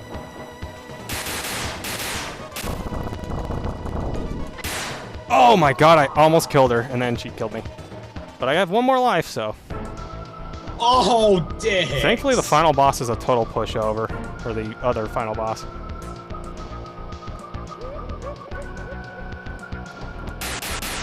I will beat this game at least, and then I'll actually just move on to Chakan. I was going to show off more stuff for the SNES, but... well, I suppose I have 3 hours, so I can show off Chakan for like 30 minutes, because again, I actually recommend playing that game once I actually explain to you why the game is structured the way it is. Chakan. I'm not actually sure how the name of that the character or the game is supposed to be pronounced, because according to the official website that the artist still runs, and he's still making comics for it, I might add, it's pronounced Chakan.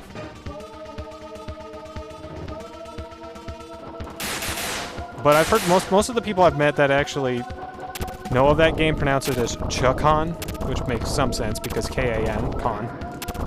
I always just pronounce it Chakan because, you know. Well, I always called it Chakan. Chakan. Yeah, you're actually one of the few people I've met that has pronounced it that way. Because there's been I've gotten into debates with people about how that is supposed to be pronounced. So it's interesting that there seems to be like 50 different ways to pronounce that guy's name. Lester Night Chicken. Chicken. That's a new one. Chaka Khan. Yeah, that's another one. Chaka Khan, Chaka Khan. Is that a reference to something? Yeah, there's an 80s song. Music. I forget who did that song. Was that Milli Vanilli or was that fuck, who did that song? I don't remember. Well, according to the stream I listened to, it's the artist field is actually filled by Chaka Khan, so that's the only song they're known for then. I feel for you. Yeah, it's that attack you want to watch out for. Ow. So, I'm just gonna say it really quickly, the whole forehead vagina thing reminds me of Darkseid. A little bit, yeah. I got really So lucky last time because she didn't do that charge move, like, all over the fucking place. Because her second attack, or other attack's actually kind of easy to dodge. Ow. Relatively, depending on where she is on the screen.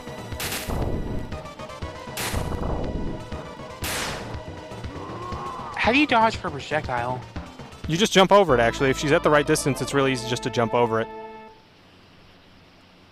Oh, she has another attack she never used? Weird. So now I have to do the boss rush over again. That's not too bad. But I do have to level up, so... And then it just actually sends me to the final boss. That would be interesting without any health. I assume that's actually why they have this set up the way it is. Because theoretically, you know, if you get to this point and you have to continue, killing these bosses should all level you up at least once. Give you a couple extra lives. Theoretically. Oh yeah, I should mention something. The whole reason we're doing this whole spooktacular theme in September rather than October is because, well, by the time the actual podcast is finished, it's going to be October by the time you are able to listen to it, so we figured, you know, might as well do it now. So what do we do for October? I don't know, actually. I'm hoping we could do holiday-themed games, I'm gonna see if I can convince Xerxes to actually do like Christmas-themed games for maybe November or something. Or something. Just holiday-themed games in general from this time of the year. Oh my god, you should play Elf Bowling Hawaiian Vacation. Oh, fuck no. I'm using an excuse to play Jazz Track Rabbit 2. Or the first one, either or. I'll talk to him about it. Like, he may... I don't know how we're gonna allot the themes. Like, we've had a couple of gimmicky themes this year, so I don't know if he's gonna want to keep doing that or not.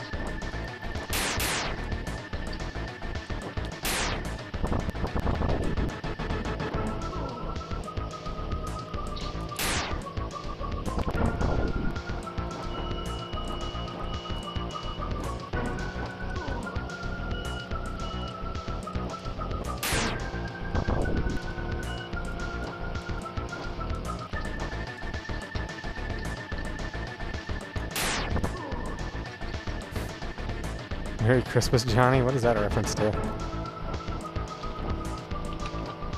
Oh, wait a minute. Is that a Die Hard reference? Oh, hybrid. Oh, right. The only thing he says in the entire game is like, Merry Christmas. Oh my god, that game. It's a good game, actually. I recommend playing it. I'm sorry I missed out on it, but I just don't trust the formulation. It actually runs perfectly fine. Not perfect, like absolutely perfect like it would on an actual Nintendo 64, but it ran pretty well. I was able to beat it. And if I can beat it, anyone can, because seriously, are you seeing how much I'm sucking up in this game, or sucking in this game? I'm gonna need to kill a couple of fairies here.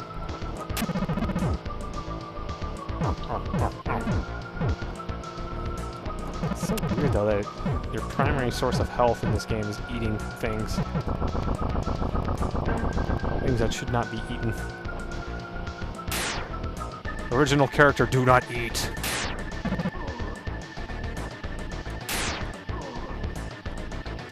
Oh, that almost got me killed. Amazing. I hate this game sometimes. Long neck scythe arms. Round 2.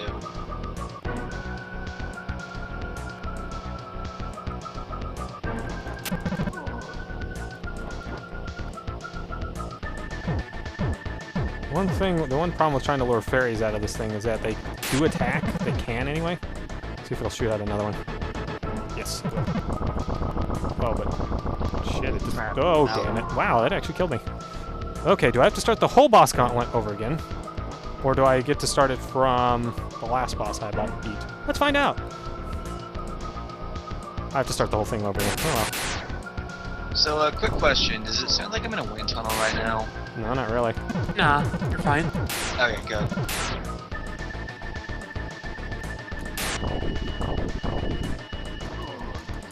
Oh, damn it, I hate this boss sometimes.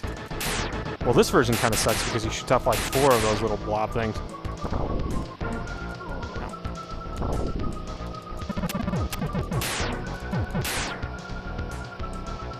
Your GPU just hit... Why the hell did you turn off your fan then? Didn't want to bug you guys.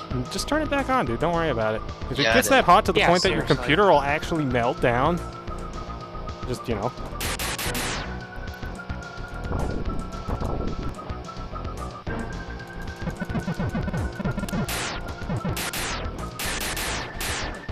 Kind of funny. For all the weird little issues, this is actually probably the best computer I've ever used. I mean, at least... Is it a laptop or...? No, I'm on my desktop right now. Oh, okay. I don't have too many temp issues with my video card or my processor, thankfully. For some reason, every x86-based system I've ever had Has that temperature issues? Yeah, that can't happen. This thing, the Ixion, the crap top.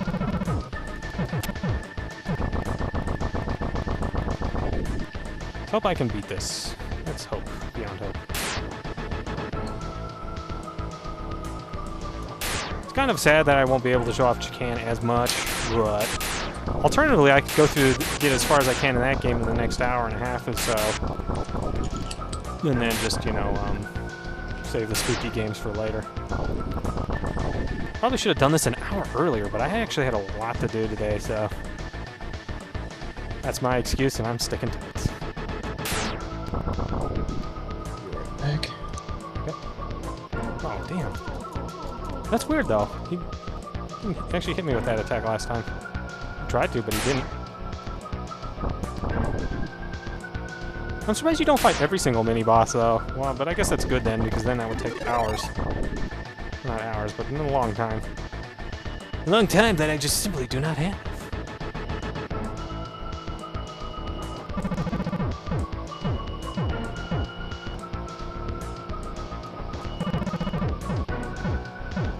It's kind of weird. This actually thing only shoots out a limited number of fairies. Let's check something out. I mean, I can kind of understand that, so you don't farm it or whatever, but then why even have these in the first place? Oh, hey. I guess it just... Gotta do something first. There we go. Fully healed. Hell yeah. And we'll eat another one, why not? Maybe that'll give me extra points I need for a life or something. Nope. Just health.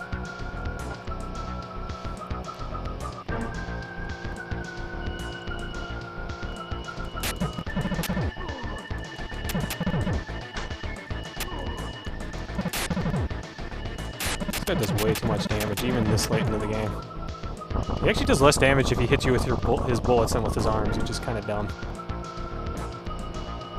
And now we have the leftover boss that only appears in this stage. Leftovers.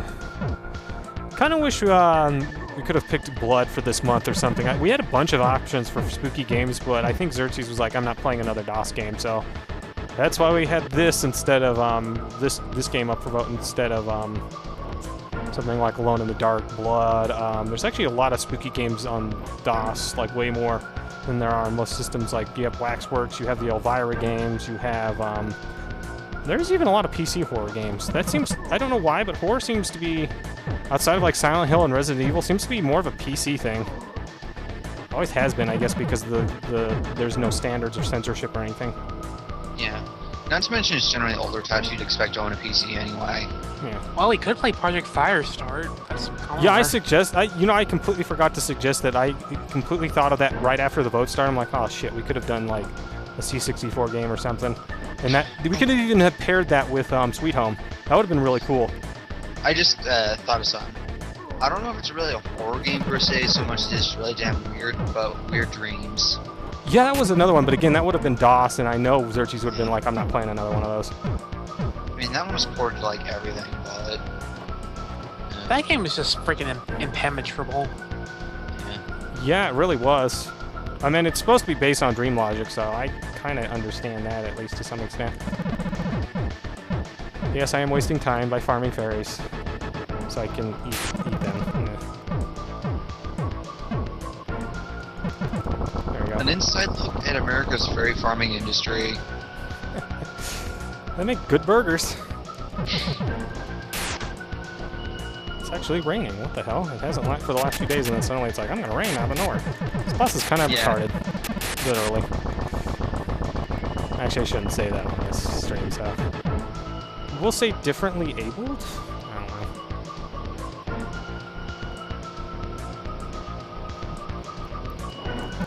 Of course, we say fuck and stuff all the time, so if that sort of thing offends you, then I don't know why you're listening to this, given how many F-bombs we just casually drop on the live streams. You know what's weird? I'm supposed to be like some supercharged demon, but I have angel wings. I don't get what that's all about.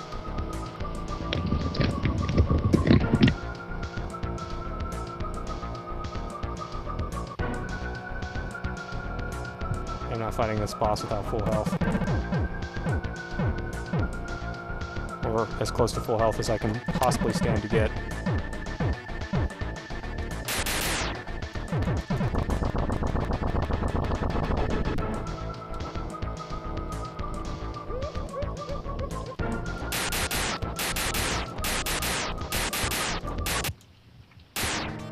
Uh-oh, did I just lose connection again? Is the call still going? No, you're fine. Good. Just the game froze for a split second. I don't know if it was the game doing something or something else. This weather could kill the call or stream, though, if it gets really bad. Huh, new tacky might want in. Hey, if he wants in, let him in. Oh, yeah. Get some of that new techie action. Actually, I wish I could get some invincibility in this game. It'd be very nice.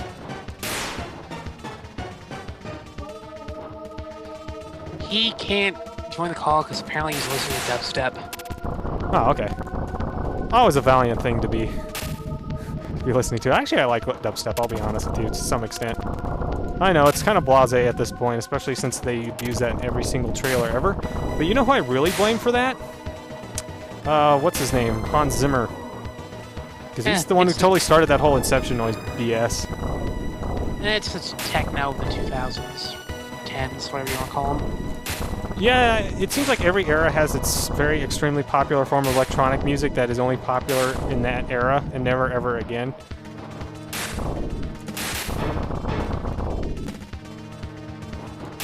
Well, obviously, you know, when electronic music first existed, 'cause, you know, I don't know what the first electronic instrument was, or electrical, or whatever. I know there was one, like, long before, like, you'd normally expect there to be one.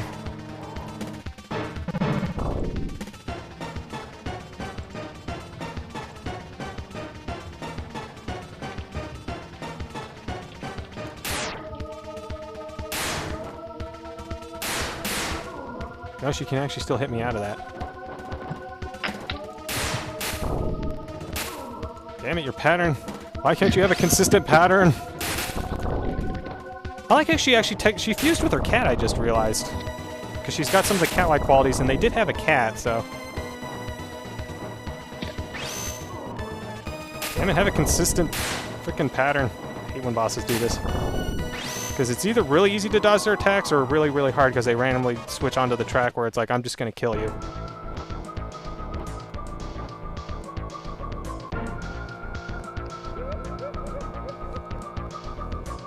So yeah, I would actually say this game, you know, despite the difficulties I've had and the belly aching I've done, I would say this is far easier than just about any Castlevania game. For starters, I can actually get to the final boss without, you know, it taking hours and having to use passwords in the case of Super Castlevania 4. Although that game is way too long. Like, I honestly don't like that game as much as Bloodlines, specifically because of that. Also because the graphics are inconsistent. It has that same issue that Super Mario World had, where, like, some of it looks really good and then most of it doesn't.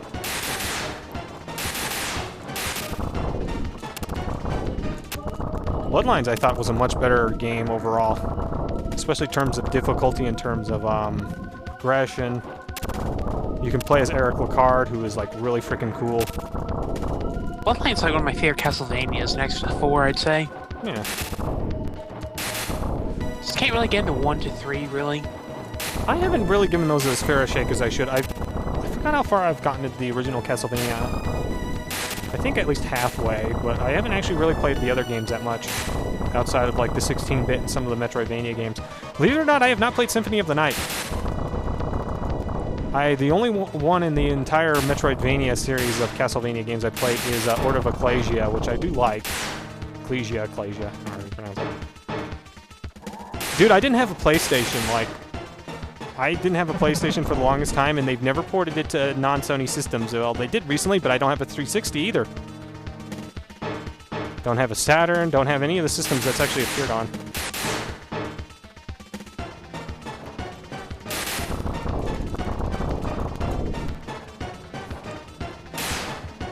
Oh, god damn it. Pick an attack and stick with it, or pick a pattern, something, I don't care. This boss is just aggravating. Because like I said, it gets on one track and then it just totally murders you. I don't know if you're supposed to use your special attack to actually kill this thing, or kill your daughter. It's not a thing, technically. Ow. I actually dodged that, and then I jumped into it when I did the double jump to dodge it. Game over, yeah. Aww. I will beat this. I'm this close, so... It's kind of sad this took up 90% of or it's going to take up 90% of the podcast, but it's actually probably worth showing, so...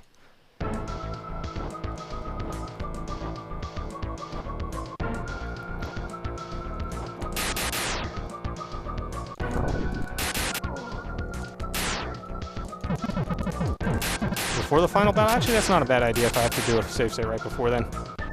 I want to keep it old school, but I will use save states in instances like that just to save on tedium and pressure. Plus, there's probably a little bit of a delay because of the stream itself, so there's that to take into account, I guess.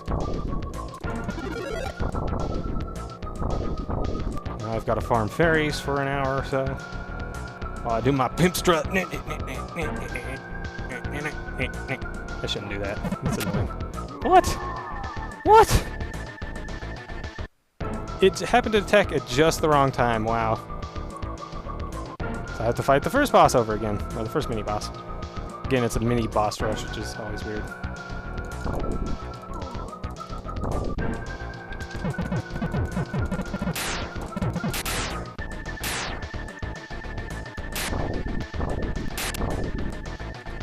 Oh, god damn it. I hate that boss so much. Because you have to, the only way to dodge it is slide rolling. You can't dodge it in any other way or dodge rolling. And I leveled up again. Wow. This game's being generous to me today. Sorta. Not really, I say, as I died like 20 or so times in this game.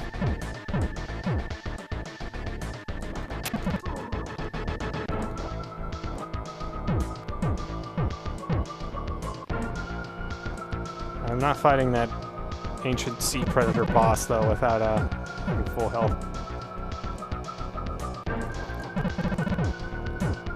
You know, it's kind of sad, though. The only game I've actually not beaten without the only game I've beaten without using save states, although I did technically place one right before the final boss while streaming, is Wonder Boy in Monsterland, and that game is really hard. Because half of it you just have to know the really obscure bullcrap you got to do to actually beat the game, and then the other half is just skill. It's a very odd game in that respect. Every other game I think I've played on stream, or that I've streamed, I've had to beat with save states, just either to save time or for whatever other reason.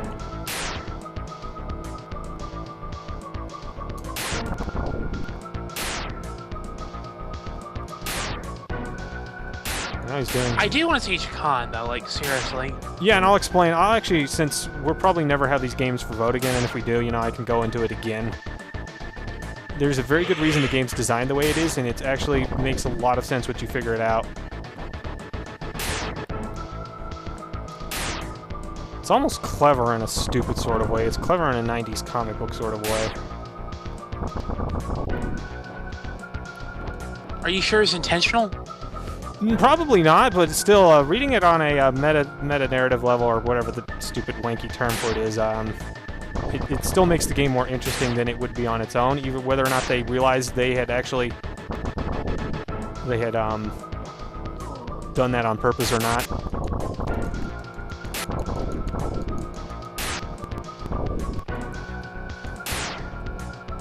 Alright, time to farm some fairies. It still amuses me this is the primary... They could have just put a couple health capsules here, rather than force you to go through this, but I guess it is the final stage, so... Shame you don't get your wife again, either. Because that would have been great if you had her for the final battle. I don't know if that actually changes the ending at all. Okay, now I have Mr. Bullshit Scyther wannabe.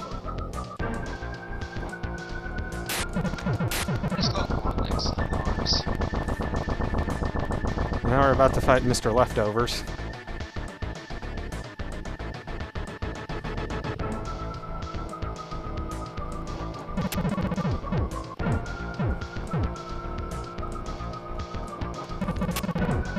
You know, I'm not sure if Majyuuou is actually more supposed to be representation of the Eastern concepts and traditions with hell and whatnot, or if it's a little bit of mixture of East and West. I noticed that in a lot of Japanese stuff, like, hell tends to be like this really weird, gooey kind of place.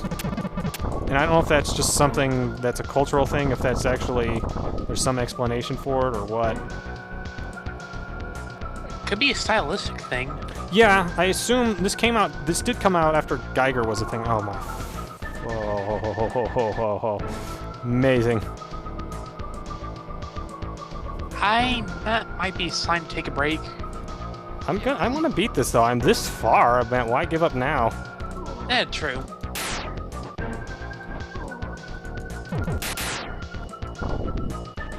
Those damn Puyos. I hate those things so much.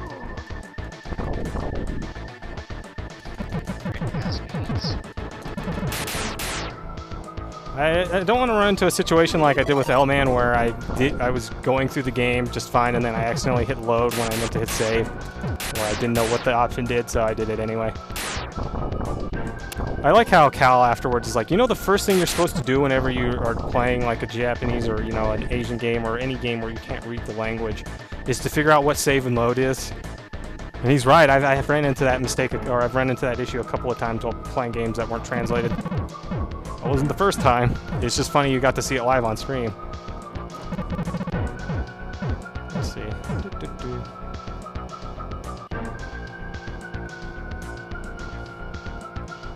I'm actually wondering if anybody's going to actually watch this stream this far, honestly. I'm sure they're going to see me die a whole bunch. It's like, yeah, I've seen enough of this. This is cool. Never going to talk about it again. I actually don't know what the viewing habits of people who do, either people who watch streams or, you know, who make them. Because I don't always watch, or it can take me a long time to actually watch the entirety of something sometimes. Particularly Retsu Praise, where they do those really, really long ones. Where it's like a 10-part thing for like this game that's like 10 hours or whatever. Yeah, Dark Sea was the worst for that because it was just so boring till the end. Here, this will explain everything. And then it explained nothing. I have to imagine that was intentional, but... You know, I've seen someone play the Harvester twice, and it doesn't make any sense. Any more sense every time. Did they do Harvester? They're doing Harvester right now, actually. Oh god, that was made by the same company that did Darkseid 2, wasn't it? No, actually, it's by the same that did Forge Dr. Radiaki, I think. Oh, are you kidding me? Of course, it figures. I've heard stories about Harvester though, so that's gonna be interesting. Trio the Punch. That's another game that makes less and less sense the more you play it. A Curse of Sheeps. Don't do that. I will anyway. And then it turned out to be Mr. Chin all along. I like how, like, after you beat the final boss or whatever, like, the whole entire pavement pops up and there's, like, eyeballs underneath it or something, and it's like, okay. I guess that's a thing. Don't you fight Colonel Sanders at some point in that game, too? Or am I thinking of another weird Japanese game? 'Cause there's a lot of those. Oh god, did the call die again? Yeah, it did, didn't it? I knew it. Well, again, if you're watching this on the stream, you're actually fortunate in that you actually get to hear me talk while, you know, the connection's blipped. I assume it's the weather. It's actually it's raining really badly outside. Like, really badly. I actually can't hear the game now for some reason. That's really weird. Okay, we are live again, it seems like. I assume that was the weather there because it's raining really badly here. It's not thundering, though, oddly enough. Usually when it rains, it thunders really badly. So let me get back into the call. I gotta quit out of the call. I gotta call the group. What, does this actually... I have no idea what's going on here. Someone's gonna have to add me back into the call again if you're watching this and can hear me. And then I'll have to adjust the volume levels again. Again, let it never be said that this is the most professional livecast you'll ever watch. I have no idea why this is. There has been technical difficulties on just about every single one of these, except, I think, for the Monsterland one, oddly enough. I don't know if... Oh, okay, there it goes. Okay, I'll have to adjust the volumes again, because you guys are going to be quiet. Okay, there.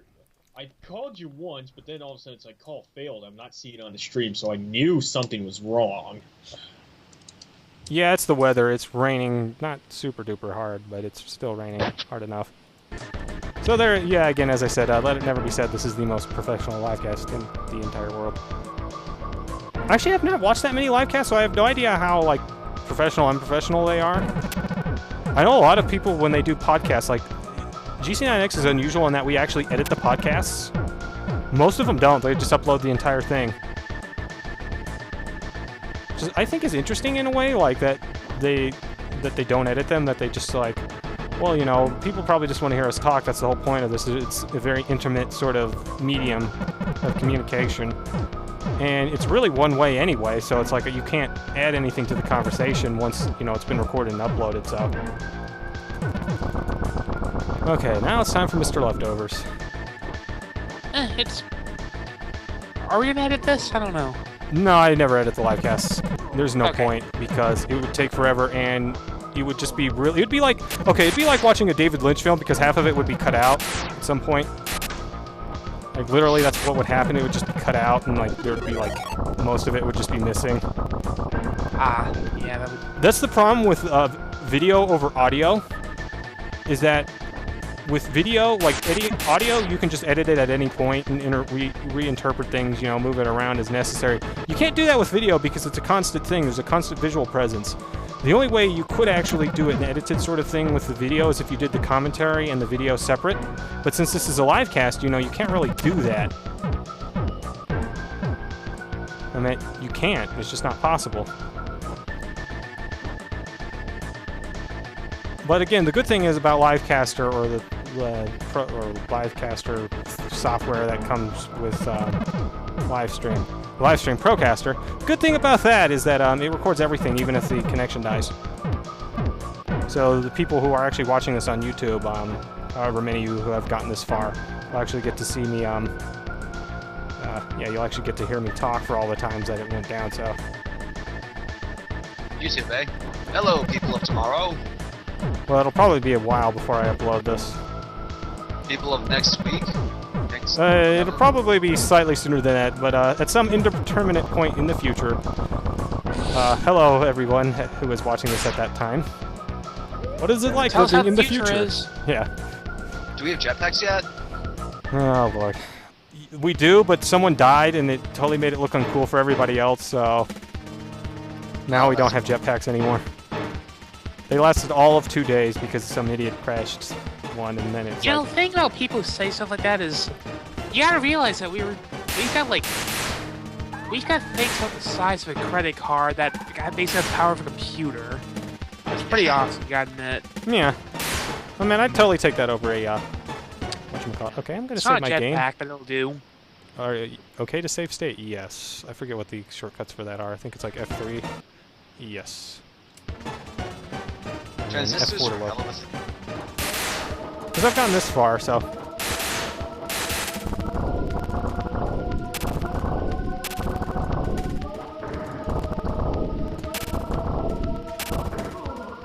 Yeah, I may not be able to beat her now. I took a single hit on the easy as hell final boss.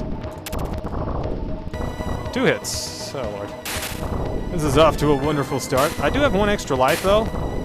And all the save state does is afford me just another chance without having to continue, which is really all it's there for.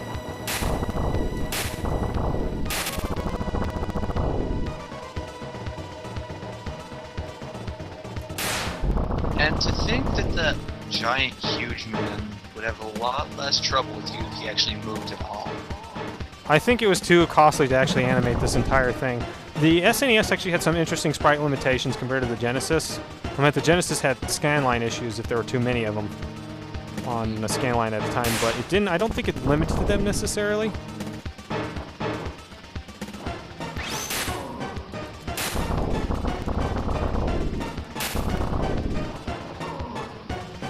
Of all the attacks you want to get hit with, it's your kick. The projectile also doesn't hurt that bad. It's that stupid, weird one where she rears up on her legs like a cat or something.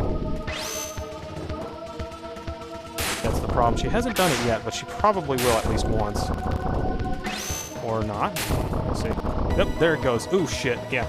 Probably gonna die. Come on, come on, come on. Oh, got her. Totally not an awesome thing to say, given I just killed my daughter. Or, well, I don't know if she's actually dead or not. We'll find out in the true ending. Blast horrors. Well, this music is totally not appropriate for what's going on. I'm a totally lame unicorn. Wait. Together we can heal the world. We'll make it a place where both humans and humans can live. Okay. Yep, these humans and humans totally can live together now in peace. Okay. Again, it's really weird though. Clear about the human part. Yeah, they didn't translate that right. Although it's really weird, she's really androgynous in her demon design. Yeah. Like really weirdly androgynous. Humans and humans. Oh yeah, that hot human That's on an human error action. on the level of Bimmy and Jimmy. Wasn't the reason for that like there was some sort of odd text error and they couldn't like the way they coded the double M's and the double L's or something? Like, that's not even a mistranslation. That's just a plain old fuck up. Bimmy and Jimmy? Billy and Jimmy? Or Bimmy and Jilly? Bimmy and Jammy.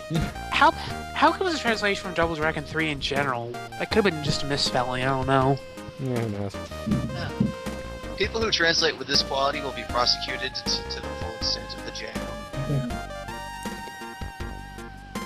So yeah, that has been Majyuuou. To the jam. Wait, what? 1995, KSS, and Aeon Genesis. Ah, I see, you snuck that in there. Humans and humans. Yep. Totally should have proofread that, but you didn't. You didn't. And there's like, what, like so many lines of text. I should really cut them some slack, though. But I still think that's funny, and I'll never let you live that down, ever. So yeah. Gideon Z, you will never. If ever I had beaten put this game down. a lot sooner, there would be this totally awesome intermission with music and all that where I switch out for my fight stick, but it's just too late. So I'm just going to quit out of here, start up Keg of Fusion. I wanted to show off one other game, but I'll have to say that for another night, I think. I'm not going to spoil what that game is. But if there's enough time, or if I do another like stream like this, you will get to see it, so... Is it Duke Nukem Sega Genesis? No, although that's not a bad idea either. I actually don't think that's that bad of a port, given the limitations of the system. Yeah. I mean, they tried to fit a watermelon into a keyhole and kind of succeeded. That's an interesting metaphor. Very interesting. Press a button for up, down, left, right. A, B, C, start, X, Y, Z, mode. This is a 3-button game, though, so I could technically play this on a 3-button pad, but... Load Genesis 32X ROM. Oh, wait, oops.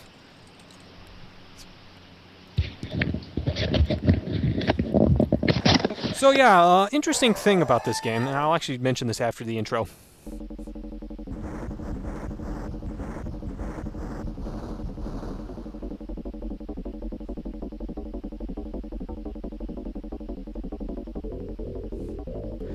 Alright, see you, Satanga.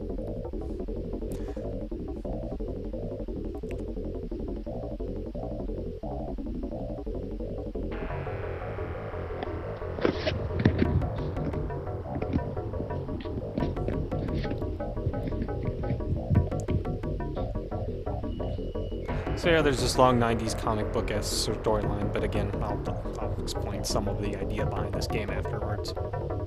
This intro is cool, though, by the way.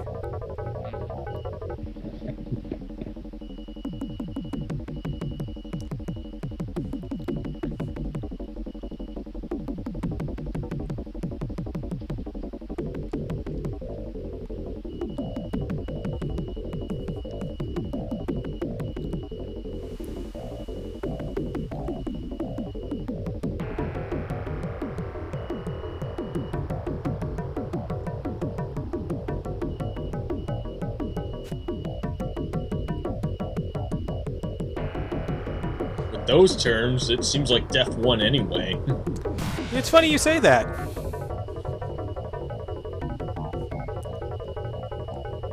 And again, I'll explain that. It's actually kind of clever, sorta.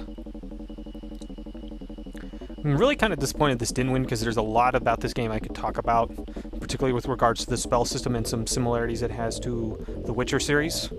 There are some vague similarities there. It's kind of interesting. Yeah, he has eternal life, but he will never die until all supernatural evil is destroyed.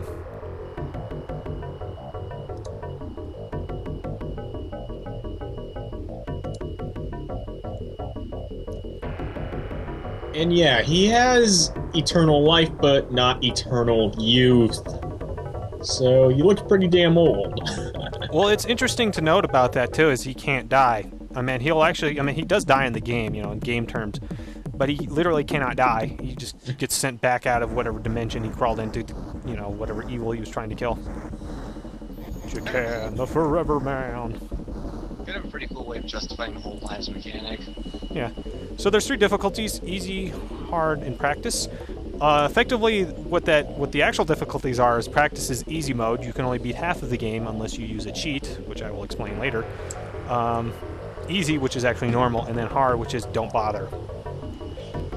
Okay, I'm gonna have to switch this around because I am actually using there we go. I am using a Nintendo pad. If I had been using my fight stick, it would have actually been just like a Genesis pad, but so we're gonna do easy because you can still beat the game technically. Okay, so as you noted in the intro, this asshole right here decided, hey, I can totally kill Death. That's wicked sick. Well, here's the interesting thing about the wager he made. He wagered his soul to Death, but Death never actually promised to give it back to him, even if he won. And he has eternal life. He got exactly what he asked for.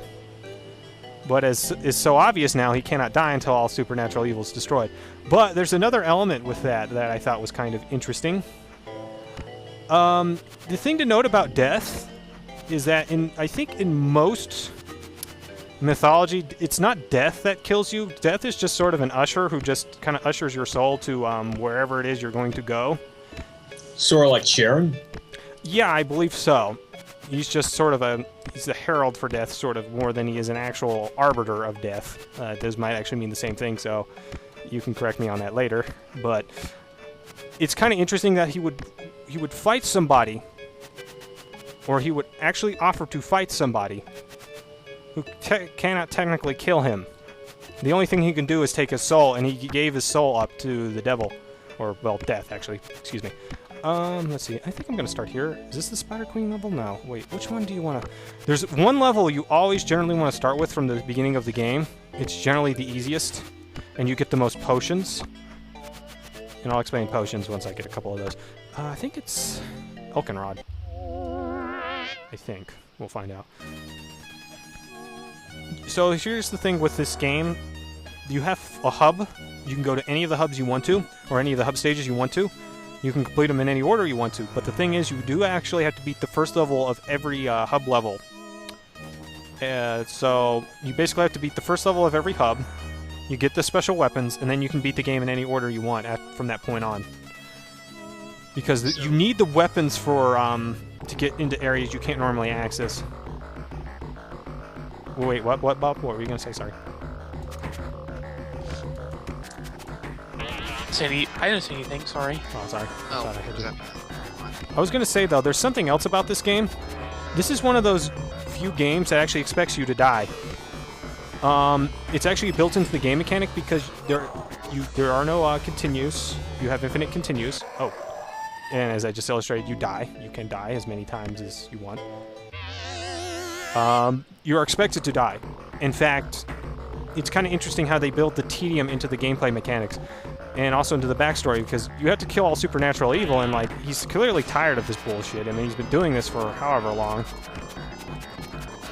So he's been doing this for however many centuries. And so it's tiresome.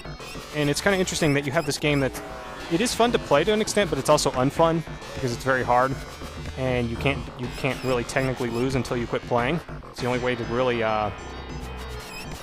stop playing the game is just to give up. Which is, again, kind of like ties into the backstory a little bit.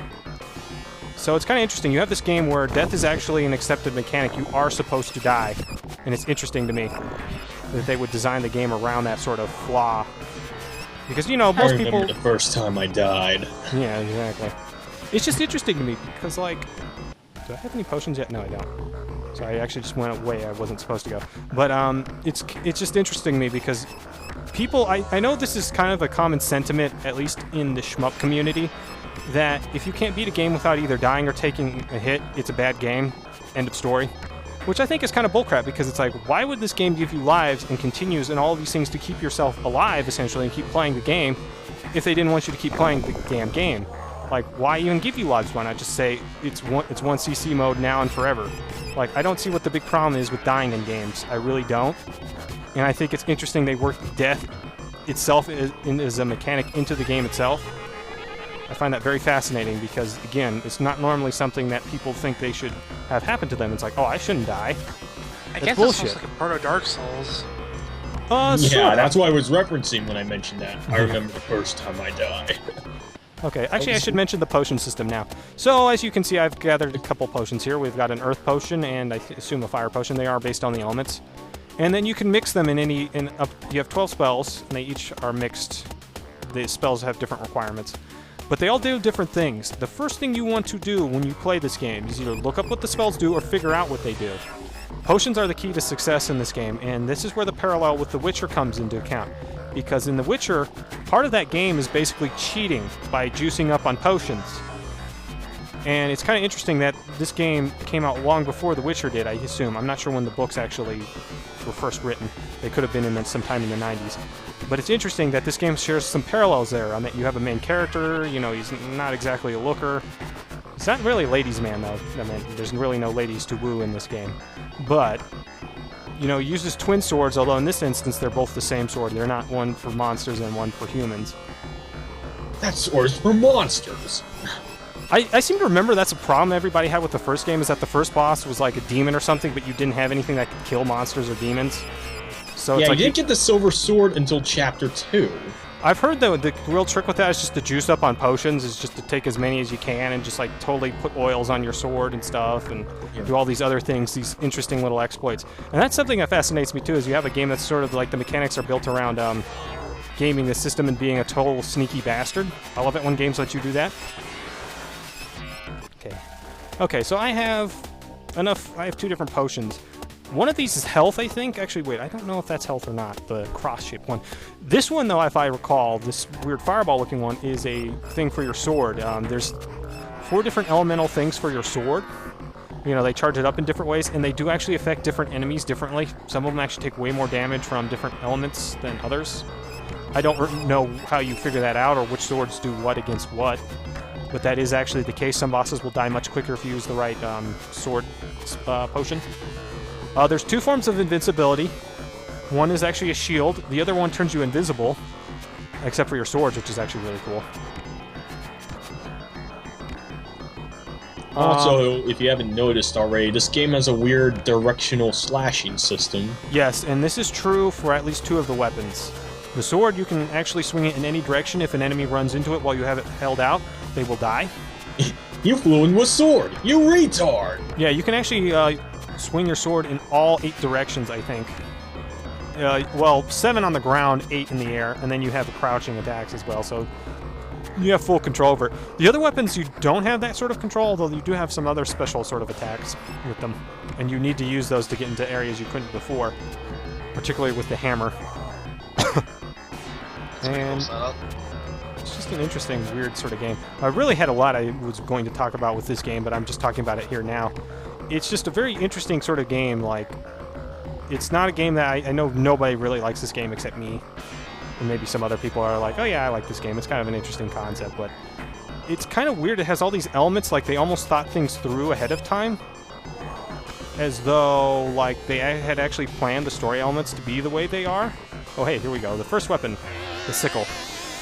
Your special weapons have some limitations on them. Like, as noted before, you can't swing this in all 8 directions. You have only 4 on the ground, the 2 standing, 2 crouching. You can also hit attack upwards, although that's not actually an attack. I think that's actually used to clear out certain things. Or, yeah, it's actually used to swing downwards.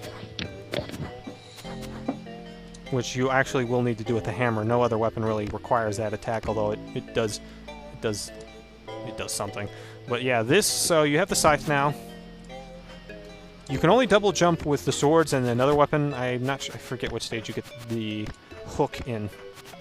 But now that we have this, we can actually get into areas we couldn't get into in the Spider Queen's lair. And it also does more damage to, I think, the boss, the mini-boss you have to fight.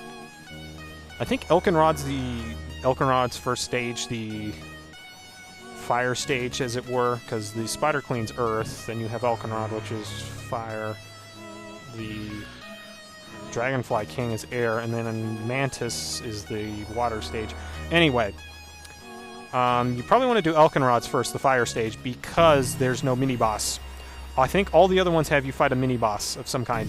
And they are really hard to kill if you either don't use the right spell or potion, or if you don't have the right weapon. Something you want to do in the very first the very first hub, or the first stage of every hub, is explore around for potions. Oh wait, what? Why did my controls froze for a second? This game I'm has... curious about. Sorry, go ahead.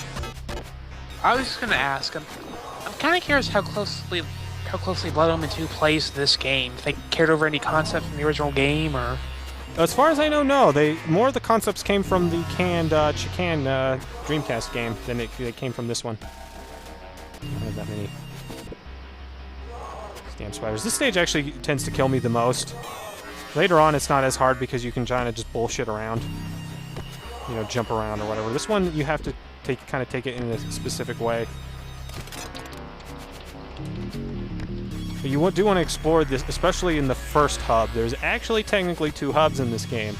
There is the terrestrial realm of evil, and then there's the supernatural realm, which you discover if you actually complete all the first set of stages in the first hub. So there's a total of, okay, let's see, 24 stages, not counting the hub world itself that leads you to the other levels. I guess 25 if you count the final boss. So yeah, there's a lot of stages in this game. This game actually, you can probably beat it in like an afternoon, but it's going to take you probably at a minimum 2 hours, if I had to guess. Oh, died again. It's an interesting game, though. I actually do recommend playing this. And if the game is actually too hard for you on easy, there is an exploit. I call it an exploit. It's not really. It's more like a password, a pseudo password system. One moment.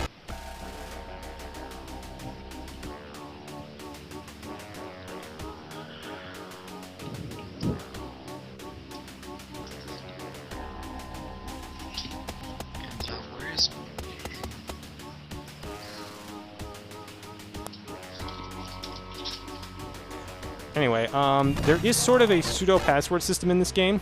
I assume it's actually there to make so in case you can, in case you want to, if you get halfway through the game and then want to come back to it. There's a spell in this that you get, or a potion rather, that when used will take you out of the level, but when you return to the level, you'll have all your potions, I think, and you'll be at the same point you left at. Well, in the hub world, you can't use potions except for this one platform. If you use this spell on that platform, it actually skips you straight from the terrestrial realm to the elemental realm. Supernatural, I forget the exact name for it. You actually have a lot of control over Chakan's movement, so you kind of want to figure out the movement system in this game. You know what I'm kind of curious about? What? I'd like to know who made this game. Like, I guess... Sorry, go ahead. One moment.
Hello? I'm here. Okay. Thought I muted some by accident.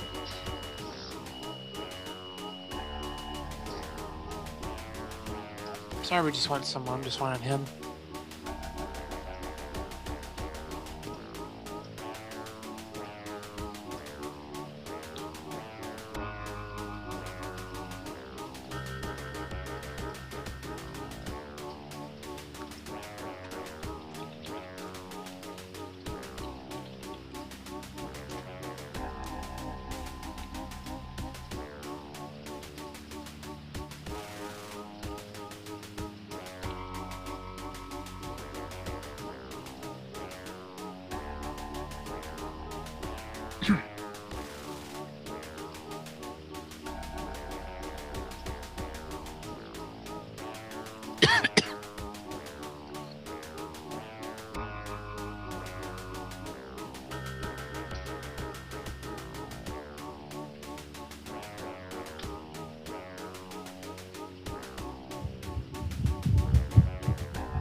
I am back. I just had a wet dog barreling through my house, so I had to get her outside. What happened? Well, my mother opened the back door to pet her and stuff, and my dog absolutely hates rain, so she barreled into the house. Because it's been raining, and, you know, she just wanted to check on her.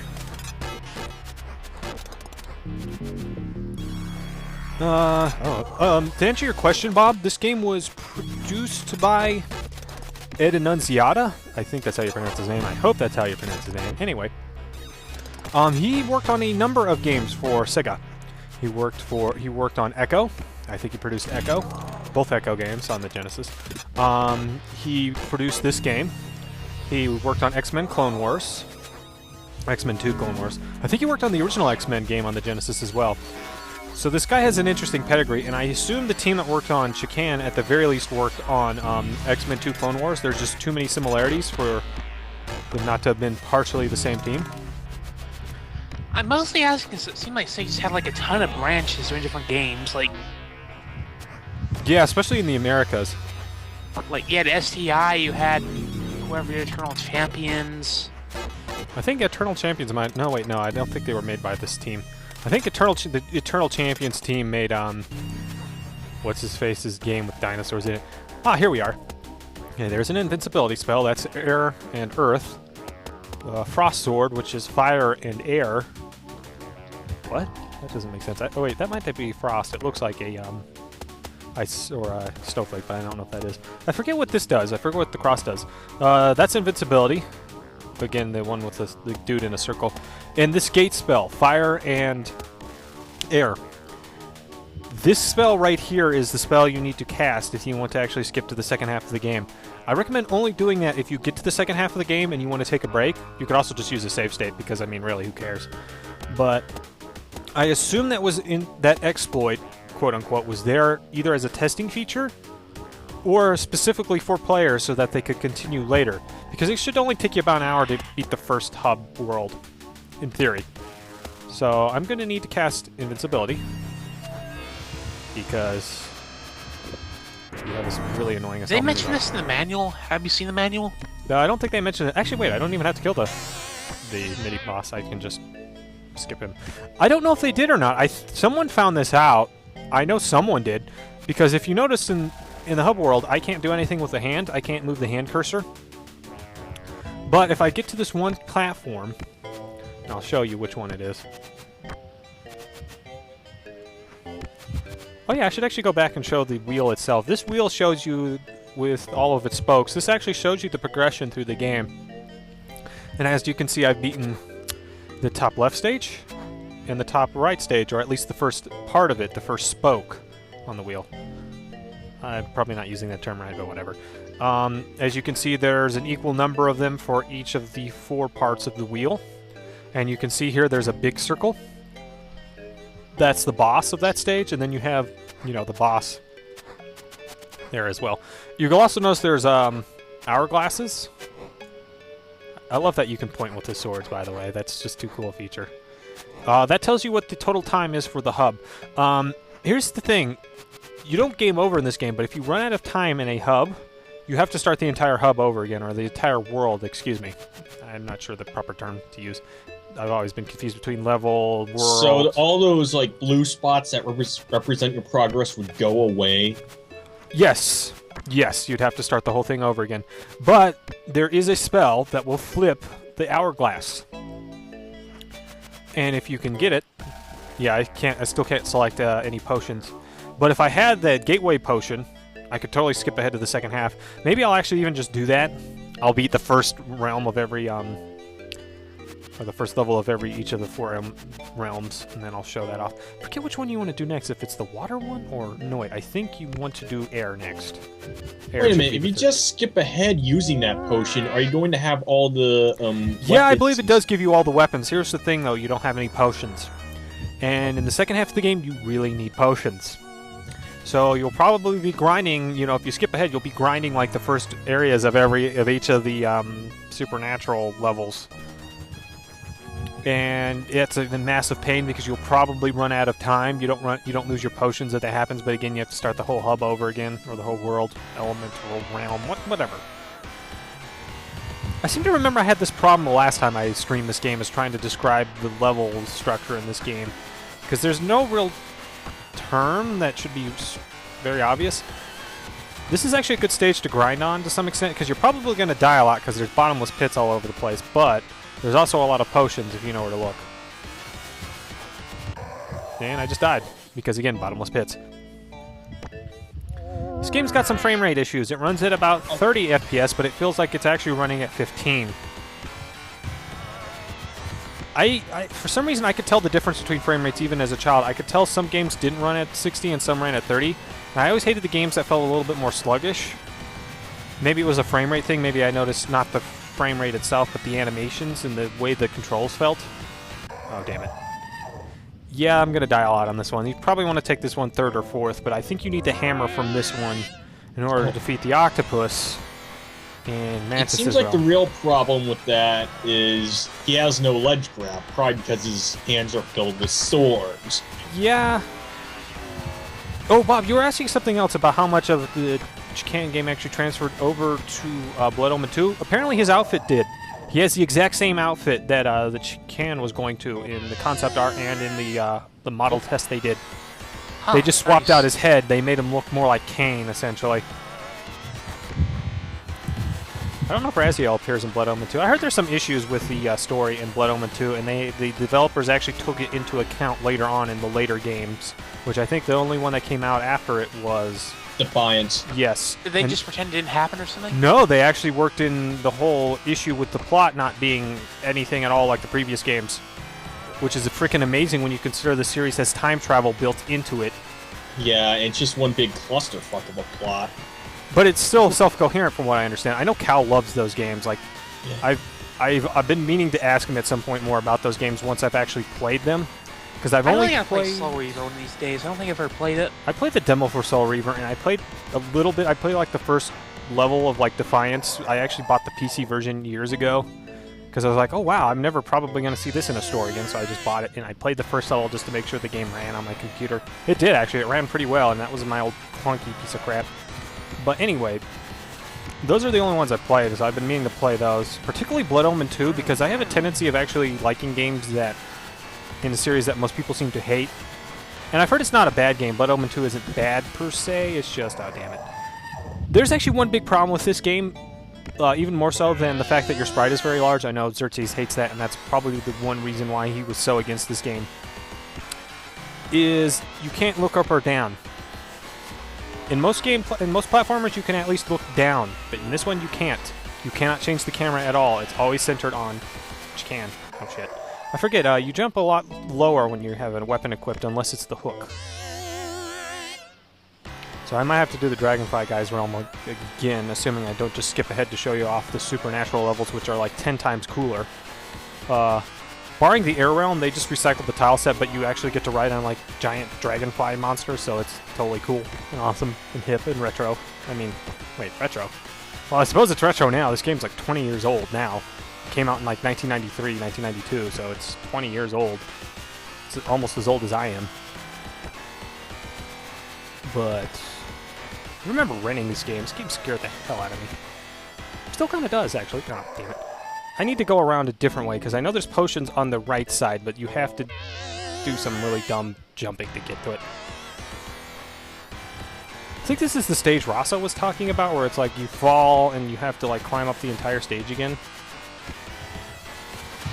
Oh yeah, I just remembered. I think the team that worked on this game also worked on the Tasmania game, because I believe Ed Annunziata also, the one by Blue Sky, although I can't remember if he produced that one or not.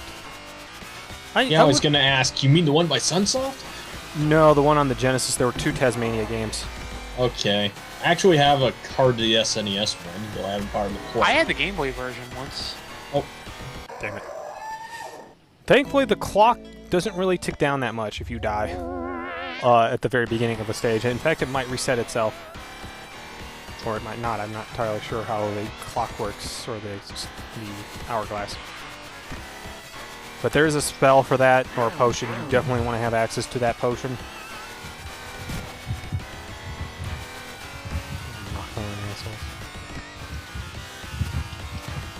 Just want to keep hitting this guy. You actually want to kill as many of these guys as you can because they always drop potions, I think. I just want to keep hitting them with the So what's the difference between the weapons? There's two classes of weapons. There's heavy and light. Your sword is light and the hook is light. The other ones are all heavy. Now, the heavy ones are not interchangeable. I mean, they do the same amount of damage, I think, but they have different purposes. Like, the hammer smashes things like glass and, like, floors. The axe chops through wood. The sickle chops through webbing. No, damn it. And the hook you actually use as a grappling hook. It's really weird looking, though. I call it a hook just because that's its function, but it's definitely not... I don't know how to describe the way it looks. It's just weird. It looks kind of like a mace to me, but a weird mace. Yeah, it's like a... Blades. It's like a rake or something. It's just really weird looking. I don't know. It's based on some real weapon, I'm sure, or if not a weapon, some sort of tool. But it is a hook. You're not gonna go and kill that guy this time? No, there's more of them in this stage, but I'm trying to get to the right side, so... Yep, here we go. An air potion. Just gonna totally... Oh, you were... Oh, just chop them in the nuts. You get a lot of potions in this stage. Chop your dick off. I forget, is the Fuck healing... your loincloth. Oh, the healing one actually takes 2 air. So, I don't want to do that. I forget what's on the edge here. Ooh, that almost got me killed. That almost got me killed too. That definitely got me killed. Very annoying stage. Again, I'm only doing this partially to grind for potions, but I might as well just climb to the top because I should get enough potions over the course of this. Do I have the hourglass spell? I do. That is also 2 air. Some of the spells are duplicated, kinda. It's kind of weird to me. Like, they have the same requirements, but there's only 12 of them for some reason. I meant they probably could only put so many into the game, so that's your explanation for that right there.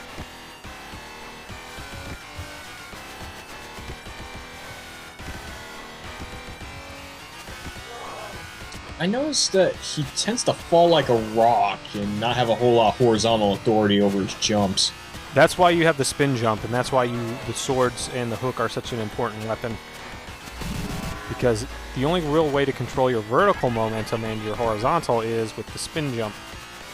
In fact, it's kind of interesting why this game exists in the first place. I think they had this character concept for this really nimble character, like they had these sprites. And they were at some sort of trade show, and Ed Annunziata met the creator of Chakan, Robert A. Krause. And he was very impressed by the character and the graphics or the comic. He's like, hey, why don't we make a game off this? I have this idea for this really nimble sort of agile character, so why don't we make a character that's like that, essentially? Now, if I hit the hook, I could actually hook onto that little nipple-looking thing on the wall, and I could climb up. I gotta admit, this guy is pretty agile for given how old he is and given how many weapons he's carrying. Yeah, I have no idea where he puts all the weapons. In the case of the hammer, it's likely hammer space, but... Yeah. I never did like that term for some reason. It always just annoyed me. I don't know why.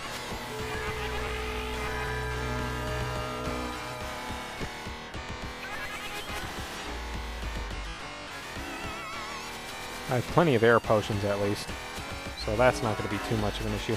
Again, you can't look up or down in this game. That would have been nice. I would have actually loved it if you had to switch weapons using... Or I would have preferred it if you could, like, hold down the weapon button, and then you could scroll the screen. Because otherwise there's literally no way to scroll the screen except by moving, and half the time you fall into a bottomless pit. That is actually there's a lot of leaps of faith. Yes, that's actually my biggest problem with this game, and really my only one. Because everything else about this game I really like. Ah, damn it. It is a bit of an awkward game to play, I will not lie. It is awkward. Oh!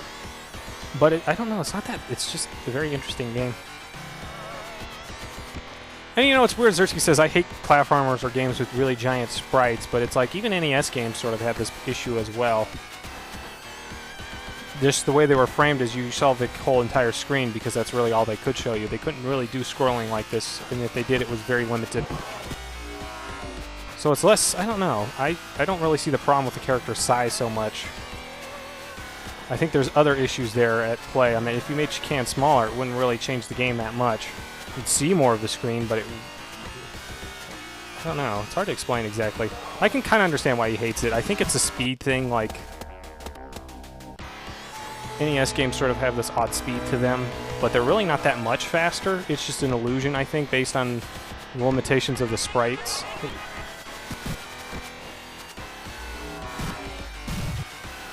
I think I have to go this way because this is literally the only way I can jump up here. The other side, you'd have to have the hook, and I don't.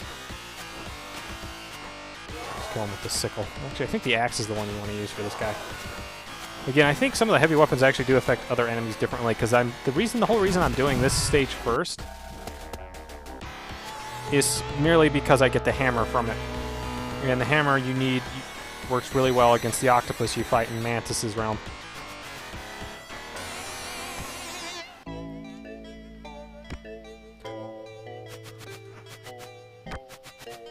So I'll show that off. I'll show off at least each of the realms once.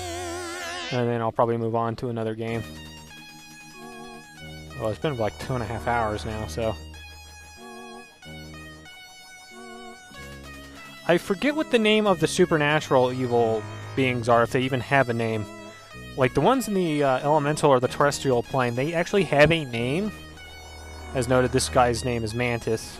You have Elkenrod in the fire stage, you have the Spider Queen, and then you have the Dragonfly King. So you have those. But I don't know if the supernatural, if any of these supernatural evils really have a name. I think there's one called the Tundra Beast, and surprise, surprise, the water stage in the supernatural realm is ice, because, you know, that only makes sense for some reason. Although some of the other stages get really weird makeovers, like the fire one's like even more fire. There's like, it's like a hellish inferno. Cat, I need you to kind of get off my tablet there. You're gonna maybe break it. I'm actually gonna wait here until she gets in my lap because she has that look on her face. Come on, come on. Yeah, I know how cats are. They do what they want, I'll say that much. Yeah. They do whatever they want. Come on. Don't lose this shit, you know? And I just succeeded at writing out a review paper for an assignment I had no intention of actually carrying out at any point in time. Yeah, that's gonna be college, dude. You're gonna be doing a lot of stuff at the last minute just because. Well, actually, now it's more the fact that my teacher asked me to simulate life in the 1960s over the weekend, and I'm a massive internet addict, so no. It's not that hard, actually. Life in the 1960s, well, you'd have to use a landline. No one uses those anymore, so that's actually not really a good assignment. Because it's really hard to isolate yourself in the same way that they would have been isolated. I mean, that's kind of the idea here as far as it goes with me. I mean, I guess I could just start to tolerate read, and that would allow me to ignore my environment in the same way, but that wouldn't allow me any communication, which would mean no you guys. I can possibly understand the logic behind the assignment. It's just the assignment itself is just too impractical in today's age. You'd have to basically expect us to go shitty in the 1960s now. You'd basically have to literally isolate yourself because you're surrounded by so much technology these days. Like, not to mention I got stuck at home anyway, and if not for this computer, I would avoid the hell out of this place because there's nothing to do. What's with all these surprise frogs? Those aren't frogs. Those are actually like eels. Oh. And there's dragonflies. I don't know. It's just the water stage. I will say this though. You know, say what you will about the awkward platforming and you know the chunky graphics and the palette and a lot of the music especially. I think the music's the one thing most people, whenever they talk about this game, that's the first thing they talk about. It's just, oh man, the music's bad. In spite of this game's flaws, I really do like this game. I even like the music to some extent because it's very interesting. It's like, I think Muteki has called it like proto-dubstep in a way because it's a very harsh electrical sort of sound that you don't normally hear from games. They went for a more ambient sort of weirdly sort of... It's just weird. It's really hard to explain, but it's really awesome. I like it. Oh wait, do I have the jump boots? I do. This is a good spell. Now I can jump really freaking high. And I think that lasts the entire stage too. There's some instances where you're going to want to do that for some stages, and then other instances where you never ever want to do that because then it'll make the platforming impossible. And that's bad. What about that air stage you were trying to trudge through for the hammer earlier? That would have been great. That would have actually been probably perfect for that stage. The issue is I didn't have enough potions to actually use it, I don't think. Because I think it requires water. And you don't get water potions in the air realm. Actually, I think every realm has mutually exclusive potions. Like, you might not get, like, say, an earth potion in the air realm, although I'm not sure how it works. There's usually only 3 potion types, I think, per realm, hub, level, world, whatever the hell you want to call it. Again, very interesting structured game, very interesting mechanic. Like, I love the idea of the whole... I just love the idea of the potion system. I wish more games had, like, an alchemy sort of mechanic in it, a cooking mechanic, whatever. So I'm a huge sucker for that kind of stuff. I don't know why, I've always liked that. Get up there? Ooh. Wait, whoa! Totally cheated me, because I think you actually have to be on the platform itself. Pick up the water. Oh, it got it, though. Nice. That was awfully... Oh, hey, Mr. Octopus. So where is the hammer? This is the only... I think this is the only weapon that will hurt it. Or if not the only weapon, it's the best weapon to use. Do I have an invincibility or spell? I do. Do I have the invisibility one? Yeah, that's 2 waters.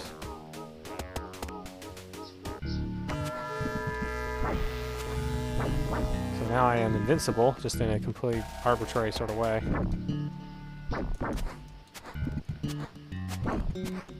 It's kind of funny, there's 2 different invincibility potions and they both... It's just weird to me. They did it like that. It's kind of cool though. But yeah, you have to kill that octopus in order to get past this gate that'll otherwise just kill you if you touch it. There'll be like eels inside of that gate right there and it'll just hurt you real bad.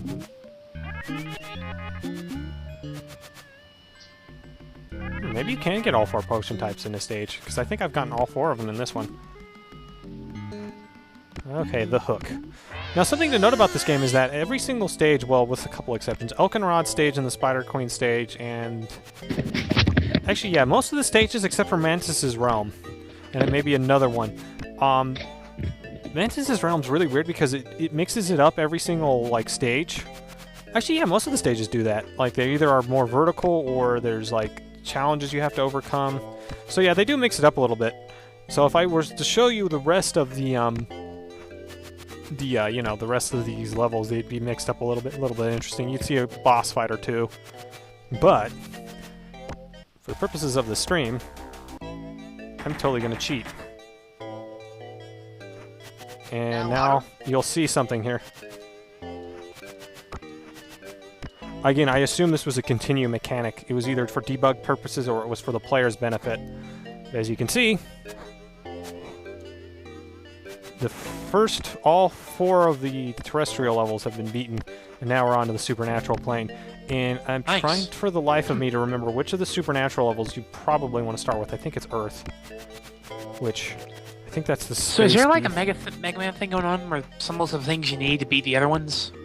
Only the very first 4 stages of the first 4 hubs, yes. You have to beat the first stage in the first... Let's see. Okay, so there you have 2 sets of hubs. You have terrestrial and supernatural. You need to beat the first level of each of the first 4 hubs first to get all 4 of the weapons, the special weapons that I'm cycling through right now. And then that's it. You can go in any order you want. There's no limitation. It's literally your skill at that point. There is a Mega Man element, though, with the potions.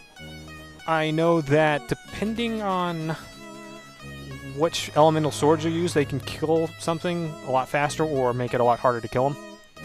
And you definitely want to use potions. So yeah, we're actually literally traveling to a planet, or it's like some sort of realm that consists of nothing but a giant hive of worms. So this is the supernatural version of what would have been the Spider Queen's realm. So Earth. And this is probably one of the freakiest stages in the game, both in terms of music and visuals. Really, the whole supernatural realm is just really freaky in general. This one actually makes heavy use of the hook, which I haven't showed off yet, so it works just like your sword does. You can swing it in all 8 directions.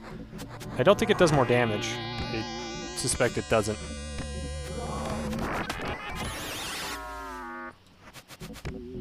But it has a unique feature in that it can hook onto things. So is the comic still going, or did that end? No, the guy's still doing them. I don't know if they're books or graphic novels or what the hell they are, but he's still producing them. I am so tempted pay someone to buy some of those. Just I so would, they you can know scan what? That them. was going to be one of the things I wanted to do for the podcast if this had won, is get, like, buy a couple issues of it or buy one or two and then send them to JoJo since he's the resident comic guy. But, you know, we got Sweet Home instead, so. Not bitter. Yeah, thanks a lot, you jerks. Not bitter at all. I'm Hey, you sorry. wait, what the hell, Bob? You voted for it. What the hell? True. Technically. Have you even played it yet? Oh, wait, yeah, you have. You were asking for help, so. As long as you play the game you vote for, I don't care. You can vote for, like, Well, I'm Ralph playing. Nader. I'm still not figuring it out yet. Yeah. See, the reason I wanted to play this is that it's relatively straightforward. I don't like 8-bit RPGs because they're grind fests, or they're really obtuse, or the literal method of progression is like, yeah, just kill things more. Just kill more things. Keep killing them until you get more powerful. Oh, have you killed enough things yet? No, you haven't? Oh. And I know there's people on the forums that'll swear up and down, it's like, no, you don't have to grind in these games. And it's like, well, that might be true if you can figure out the mechanics, but here's the thing. Most of us probably beat those games by grinding. That's actually not only a legitimate tactic, but it's probably the one tactic that most people knew how to use. Like, most of these people are probably coming back to these games either after having played them for years, or have played them so much that they understand the systems to a point that they can actually sort of see what the developers were going for. Well, isn't that also true of this game? To some extent, yes, but again, it's a little bit more straightforward. It's much easier to pick up what this game has, and there's no grinding at all. Well, you can kind of grind for potions, but it's easier just to keep going ahead in the game as far as you can go. You do need to gather potions, but they're usually generous enough to give you the potions you need at the start of a world stage or whatever. Although they get a lot rarer as you get further in. Alright, let's fight the Tundra Beast, or go to the Tundra Beast stage. I hate the stage. The second and third ones are a lot more beatable, playable, but this is a slippery, slidey ice world with bottomless pits. Or I should say actually water. Fall into frozen water and die. Because Chakan can't swim, and probably it's really fucking cold, so. This is actually, I think, once you get further into the Ice Realm, though, it's my favorite of the supernatural levels. The Earth Realm's okay, the Fire Realm's really, really cool. And the Air Realm's just like, well, you get to ride on dragonflies and joust assholes, so that's cool too, but it's kind of boring after you do it the first time. I'm trying to remember if I can use the hammer to smash this ice here. You will need to do that. Yeah, you can. Yeah, that's right. Awesome. I really like the look of this game, just the gameplay isn't quite all there. It is a style over substance game, I will not lie. There is an element of that into this game. Oh. How would you rank the Game Gear version, out of curiosity? Hard as hell. I don't think I could actually beat any of the stages in that. I tried. Spikes! Yeah, it has Mega Man spikes. Only in this stage, I think, though. I don't think spikes really appear all that often in this game, interestingly enough. Especially not insta-kill spikes. I mean, you have insta-kill, like, fire pits and such, but that's not quite the same thing. The music in the stage is actually kind of cool, though. It's really just weird and aggressive sounding. There's two parts to the stage, actually, or two halves. There's this upper half that just consists of catwalks. And then you have the frozen water part, which is further down. I actually didn't quite fall into that just yet. This is actually, yeah, I think this is one of my favorite worlds in the game, just because it's got a cool aesthetic. In fact, the whole... Oh, hey. Wow, that was fast. The whole water realms in general, those are probably the most interesting in terms of them mixing it up. Now, here's the thing. You can't use the gateway spell again on that platform. It doesn't do anything. So you can't just skip to the final boss that way, unfortunately. Because the final boss, you only get one chance to beat it. And the funny thing is the game over ending... Oh, wait, you can do it again. I don't think it does anything if you do, and I'm not wasting the potions because I may need them. Although I need 2 air to do the hourglass one, so that's going to be interesting. If I can find any in the air realm. You can't beat this game without using too many potions, I think. I think it is possible. Maybe not a no potion run, but a low potion run, but...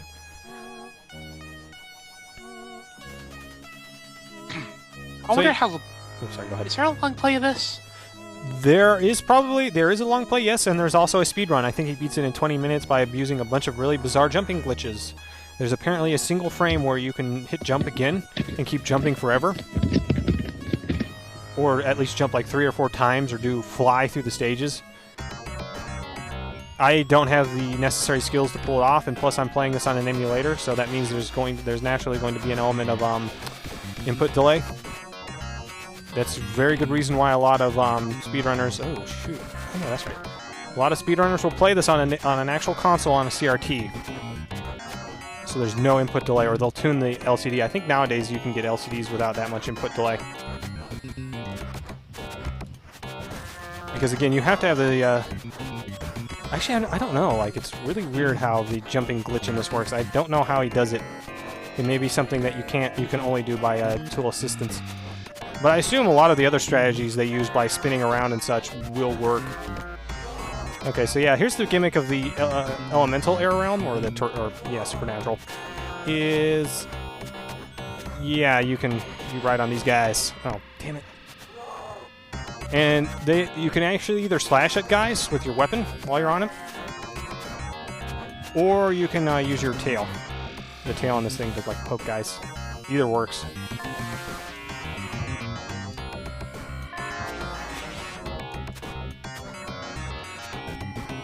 These guys are annoying, these gate guardian dudes. Because they block. And you don't want them to do that, because then you have to fly up to them onto their level. And then you actually have to risk being shot. Or maybe they just start shooting after... Oh, damn. It's really easy to get knocked off the dragonfly mounts. That's the other problem I have with this.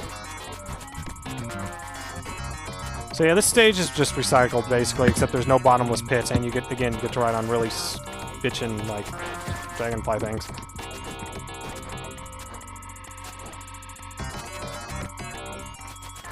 It's annoying to actually get the mounts, but once you do, it's no biggie.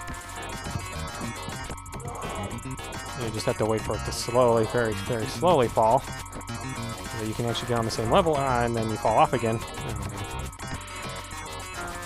Again, the tedium in this game is actually ties in pretty well to the story, which I find fascinating. I have invincibility, but I probably don't want to waste it. Not when I'm probably going to die. You can actually kill the dragonfly mounts. In fact, you might have to. I don't know if they despawn after so long or how that works, but you have to wait for one of these assholes to attack you.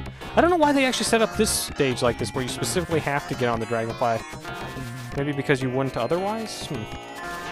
I assume that's actually probably the reason they wanted you to do that, so that you could realize you could. So kind of interesting, forcing you to make use of the mechanic they want you to actually use while playing this stage. Now this stage actually gets some of the more interesting abuses and glitches in it in this tool-assisted speedrun, because there's this actually like a pixel-wide gap in the laser that you can actually generally avoid if you can line it up right. Although again, this is very finicky, and it would take It takes very fine timing and also very fine. Wait a minute, did that enemy just shoot a gun at you? Yeah, the enemies in this stage have guns. They have freaking laser beams too.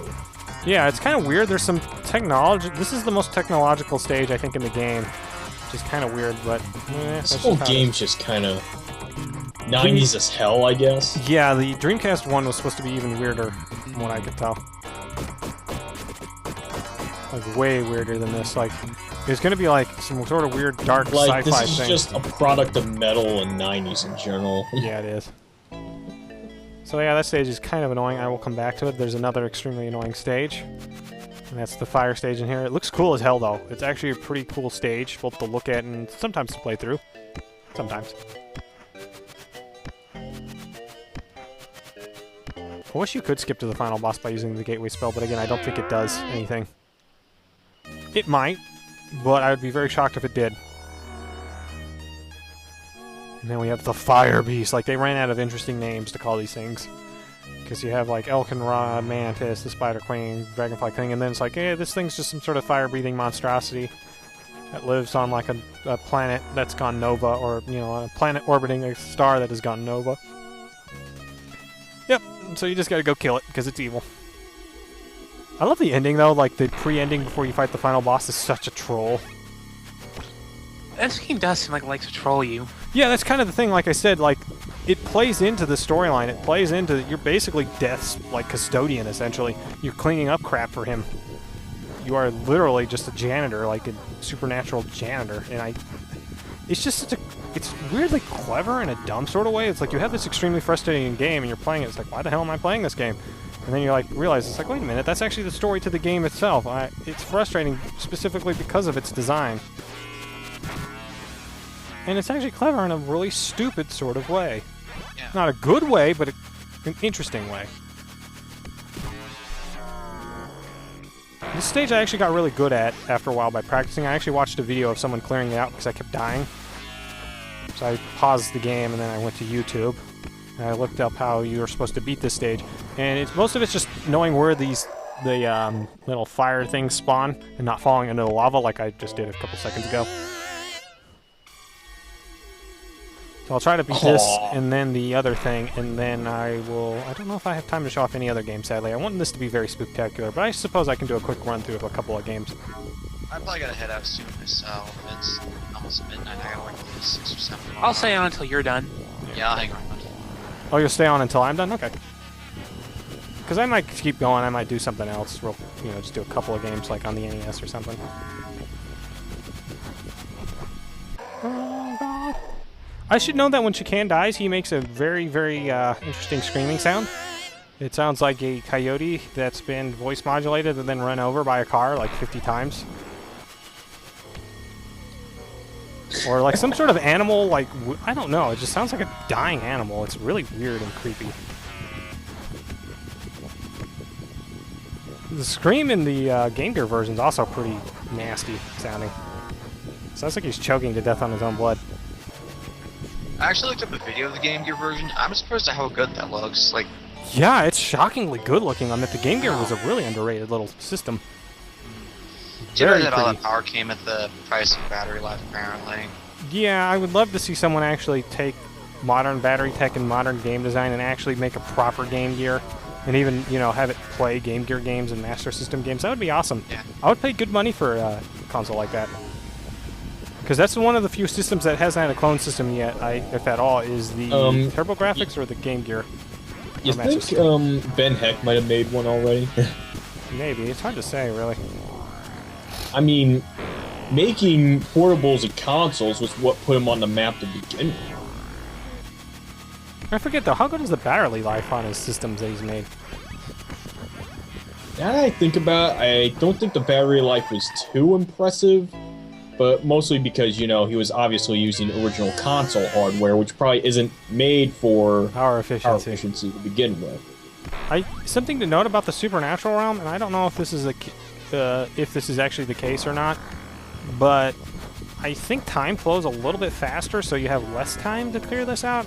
Or maybe that's on higher difficulties. Maybe you have less time on hard and such. Because I'm trying to remember the last time I played this, if I was playing this on hard or easy. I suspect it was easy, because hard is much, much, much harder. See, I have 12 hits right now. I get half a skull if I get hit. So that's 12 hits, because I have 6 skulls. On hard, you get 6 hits. And in some instances, I think you get less. It does double damage in some instances. So good luck with that. That's why I call that difficulty Do Not Bother. You don't get a better ending for it, I don't think. They really should have called Easy Normal. But it's weird, it goes from practice, easy, and then hard. Like there was almost going to be another difficulty, and then they're like, nah, hard. But then this game's already hard enough even on easy, and it's not super duper hard if you're patient, but still. I can't even remember if hard changes anything other than the amount of hits you can take and how fast the clock drains. I don't even know if it changes anything else. I don't think it changes enemy spawns and whatnot. I'm not even sure what the difference with practice is. I know practice you can only you can't actually progress to the Supernatural realm. It just ends. And it says play on a real difficulty. Although, if you use the exploit cheat, whatever you want to call it, the warp code, you totally can actually just beat the game on practice. Okay. Now I have to remember. Actually, you know what? No, that's not gonna work. Maybe if I was a speedrunner.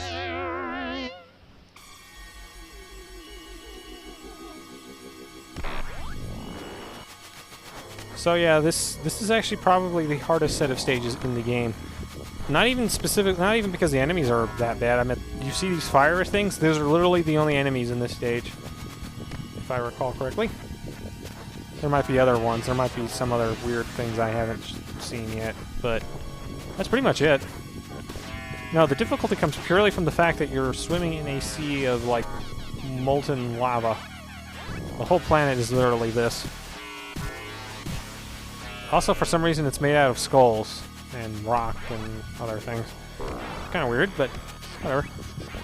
Ow. Ow. There is a way to do that, and I'm trying to remember if I have to do a slide, if I have to do a roll, dodge roll, or there's another way.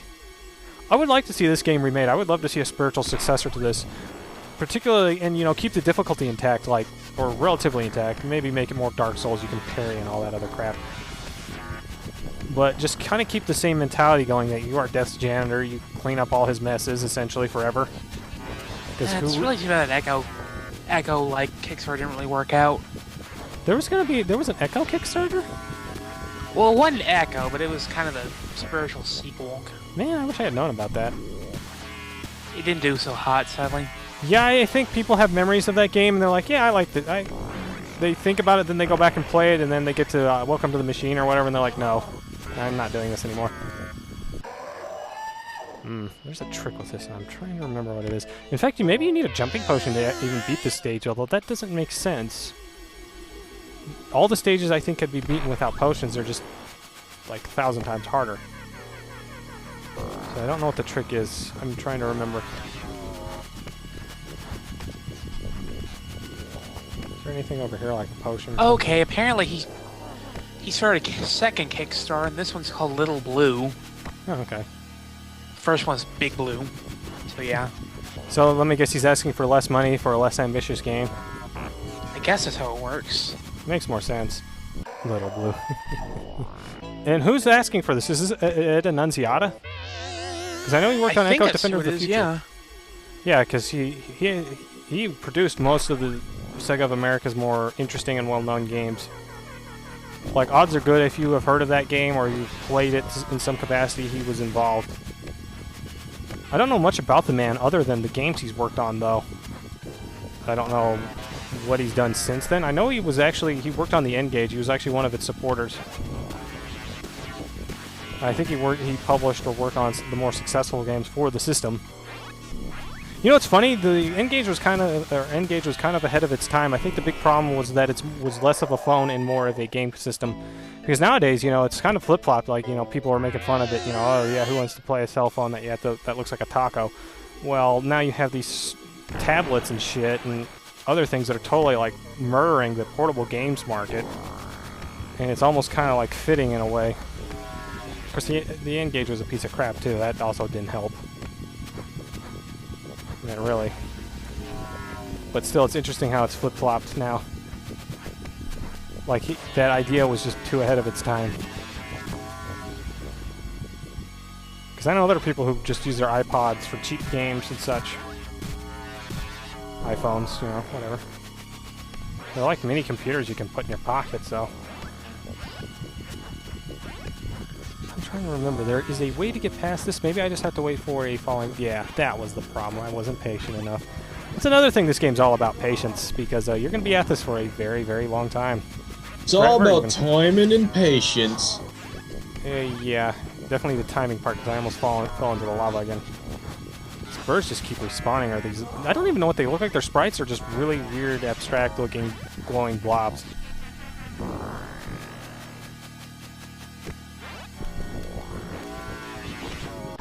And I fell into the lava. We'll try this a couple more times until I get tired, and then I'll move on to something else. You've seen it. You've seen most of what this game has to offer. It does mix it up a little bit. Some of the stages do get more interesting. The supernatural realm, maybe less so. Although, actually, I should show something off here. If I can either if I beat this or if I don't beat this. And that's the second stage of the Earth Realm. That one is actually really cool. Or supernatural Earth Realm with a giant planet full of bugs, whatever the hell it's called.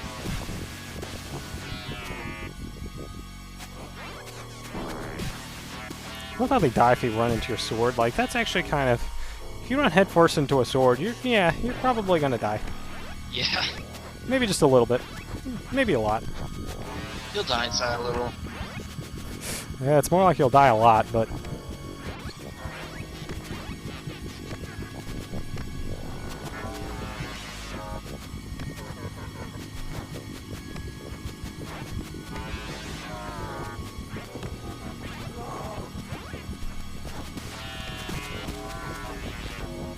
This stage actually lags probably the worst of any of the stages. Okay, so... let us go. Bummer. It's just like Kid Chameleon. Bummer. I So, thought yeah. it was Chip's challenge. No, I was actually, it going does for it in Chip's. Kid Chameleon as well, and Chip Challenge. They both do that. They both say bummer. I have to say that Chip McCallahan and Sonic 1X is still my favorite anything ever. Let's see if I can actually trigger the event that happens in this stage. This stage is structured a little bit differently than the last one. I think you have to use your grappling hook more.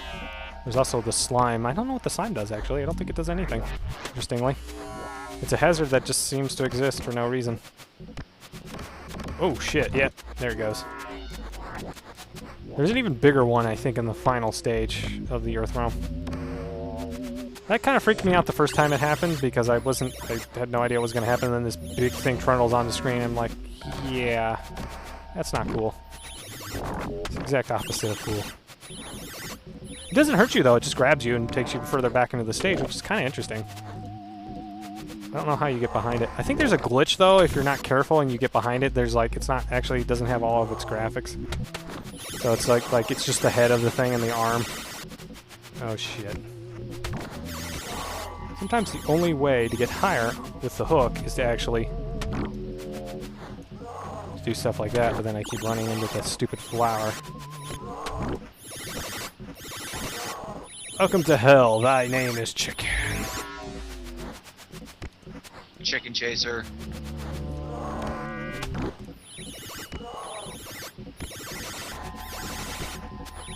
This game just seriously does not like you. And I kind of like that. I kind of like a game that's just hard and punishes you and it's just mean. Because everybody talks about Dark Souls, and I don't even think Dark Souls is that hard. It has this reputation about it. But I don't think it's that hard. What'd you say? As far as that's where it goes. Oh, Red Fighter's my go-to game for that kind of thing.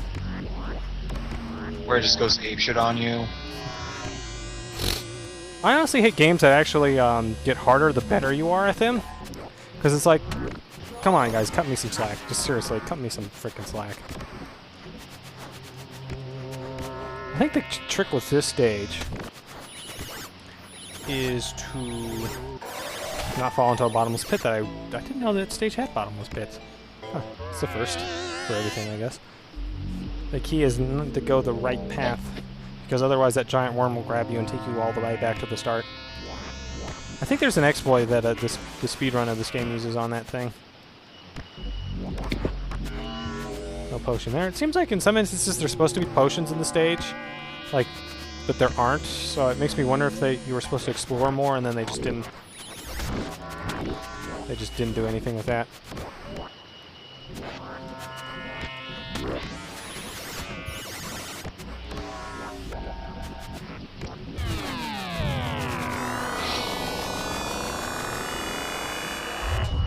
Oh shit. You can't hurt it either, although again it's kinda interesting it doesn't hurt you. Friggin' loser worm. This game has a very weird Echo-esque quality to it, especially in terms of the difficulty curve. Like, it's just hard. It doesn't really care how hard it is. It's just going to continue to be hard. You can either stop playing or, yeah, stop playing. There's more to it than that, obviously, but...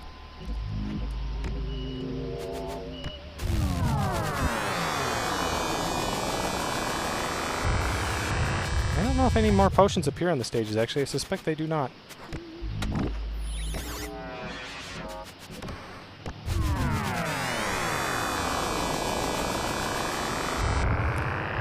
Oh, bottomless pit. Bottomless pit. Bottomless pit. Don't fall into the bottomless pit. Try this one more time.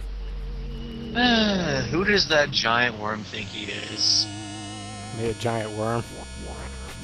Thinks it's Giant. whatever the hell it wants to be, and that thing is a giant worm. Yeah, I honestly suspect there were supposed to be more potions in these stages at some point, and they just removed them because it's like, well, these are the second stage of stages. These are supposed to be really hard. So good luck. You'll need it. I'd buy that for $1. I love how they just stole that from RoboCop. Always amuses me. Like, I like how that's a thing you used to be able to do to some extent, was just steal in games. Either graphics, concepts, everything else. Yeah. Nowadays they Look just at Duke invent. Nukem. Yeah, I know. But these days they just invent a generic fantasy or sci-fi realm, and that's it. It has no personality because they can't steal from the things that actually have personality. Well, when people steal, we get stuff like Limbo the Lost, so... That's a different sort of stealing. That's creative bankruptcy. But then again, I suppose Call of Duty is much the same thing. Or really so many modern games, they just aren't interesting at all in the least. The original Two Worlds. I've heard mixed things about that. Like, I love the idea that the way you level up your swords is by duct taping them together to make a super sword. I mean, it does have a villain called the Taint. Cold and hard, like the taint. I wonder if that was one of those lost in translations things, like it sounded better in the native tongue, and then it's like, you try to do that in English, and it's like, guys, I don't think this is going to work. Or if it was purely intentional. It could go either way, really. So there was actually a potion down there, but it was not really worth it because I just got murdered by, like, everything and its dog.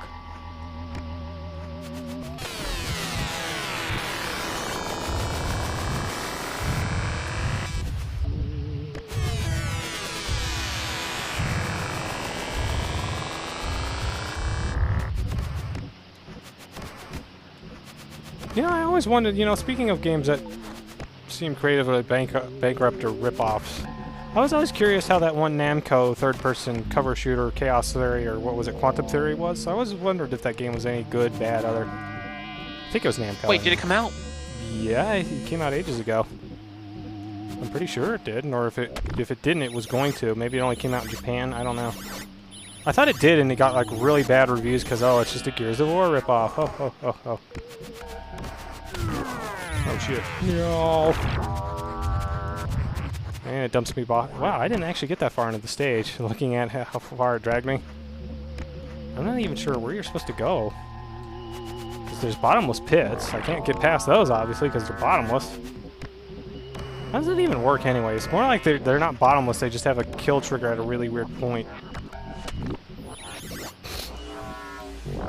Still don't know what those pools of slime are for. I don't know. I have any clue what those do.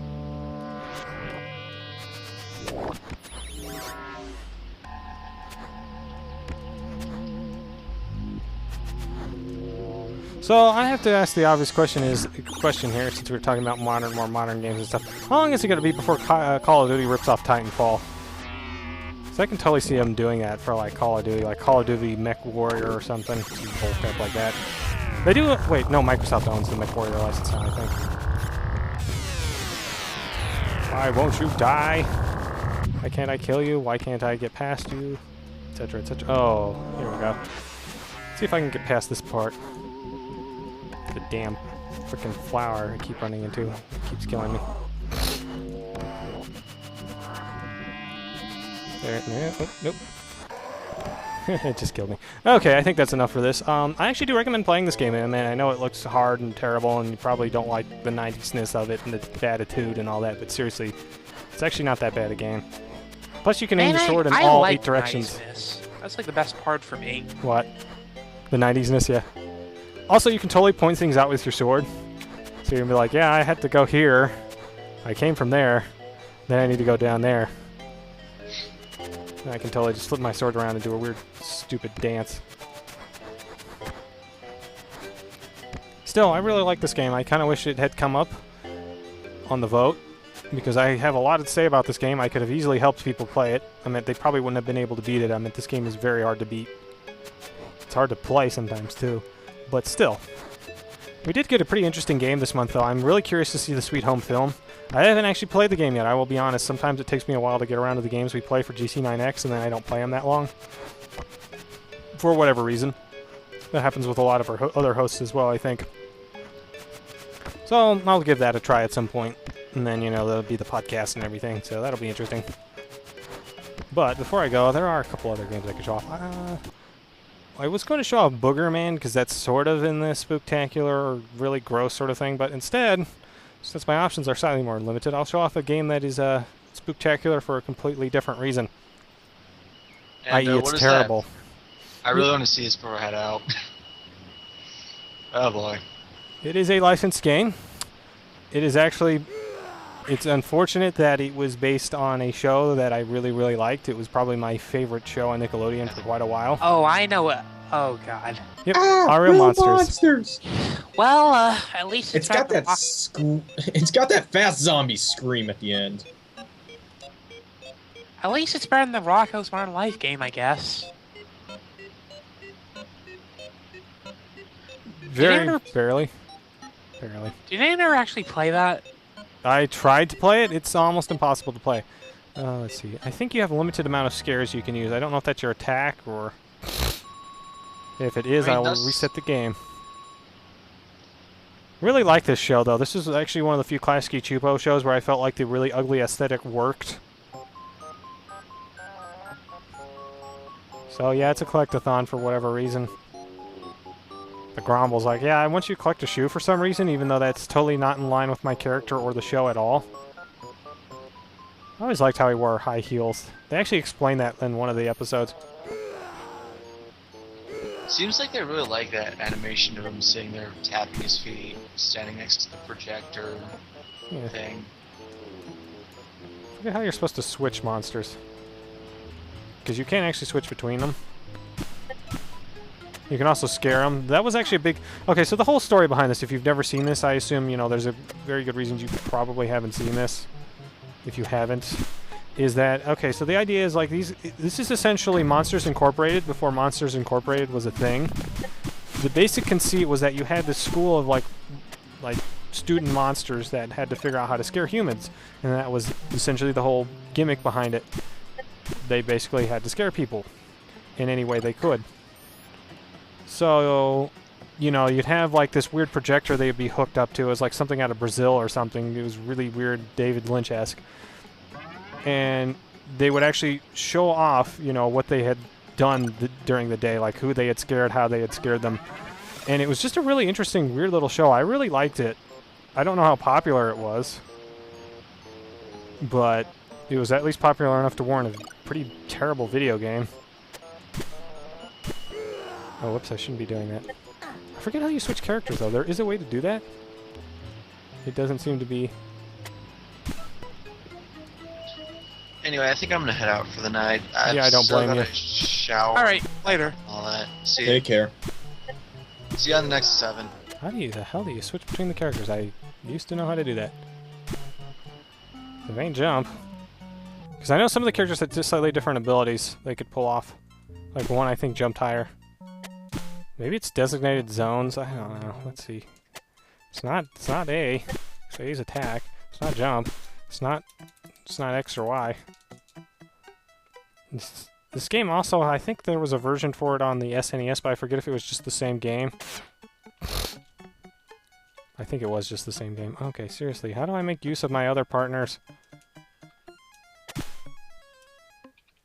Because it's not down and jump. It's not every other direction to jump. It's not down. Oh, it's down in the scare button.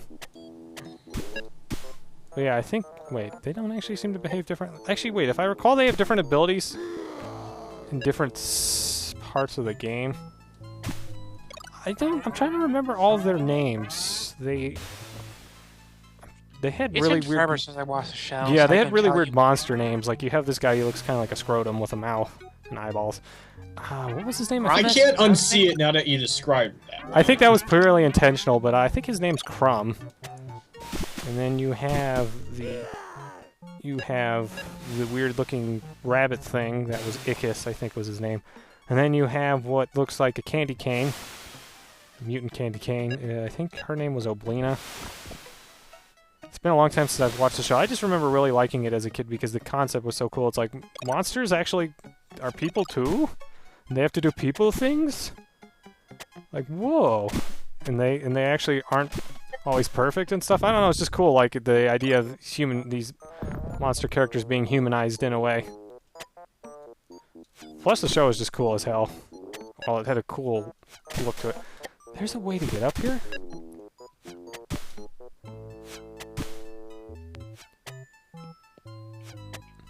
Oh. That's kind of weird. Ah, I think I remember now. You hit up and scare, and then you can, yeah, you get... It's got a co-op element to it, which is, I guess, kind of cool, but here's the thing, this is literally what the game consists of, is just these really long, ugly stages that use the same tile set over and over again. And it's just, oh God. You might be wondering why I'm playing this, it's just, I'm just showing it off anyway. It's like Lost Vikings, it really sucked. Yeah, pretty much. That's pretty much it in a nutshell, yeah. It's playable, I mean, I've played far worse licensed titles. Far, far worse. You should play the Animaniacs game, because that's basically this if we're any good. The Genesis one, yes. The SNES one, not so much from what I understand. Yeah. I've heard mixed things about both of them. I think this actually has some voice samples from the show. Also, I should note the music in this game is really bad. Like, really, really... Whoa, what the hell? I almost died there. Oh, that was totally not cool. Like a lot of licensed platformers, it's ridiculously hard and totally unfair, and it's totally half-baked, and it makes you want to kill yourself. I remember renting this game and being so fucking pissed, because it's like, man, you totally wasted this really awesome concept on such a bad game. So it's actually the story of most licensed games. There are a small minority that were actually worth playing. Small minority. This isn't one of them. Let's see if I can beat the first stage, and then I might move to... I don't know. Might as well just cut this short, I think. Oh, wait, a boss? What the hell? I think the other thing that was interesting about this show is that there were things that scared the monsters as well. I think cleanliness was one.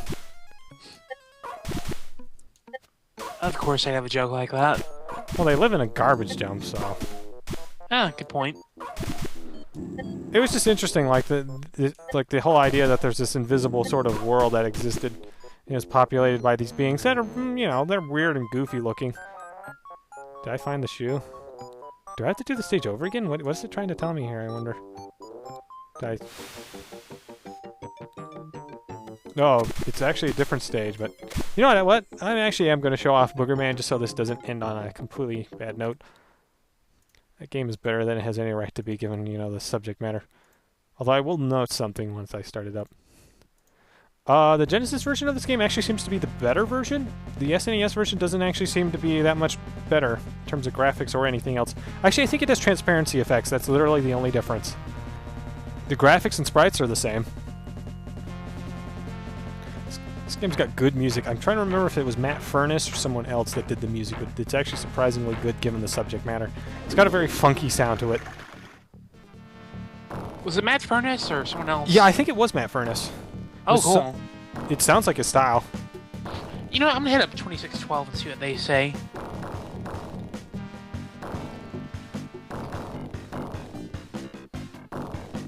So yeah, here's your story. You are actually an extremely rich guy pretending to be a very poor guy who is also a superhero. Why? I don't know. Honestly, the villain... yeah, it turns out it was. Doesn't Yeah. surprise me. I will say something here, this is going to sound really dumb, but the villain in this game, the way he moves and is animated and something, he looks like he came out of Skullgirls.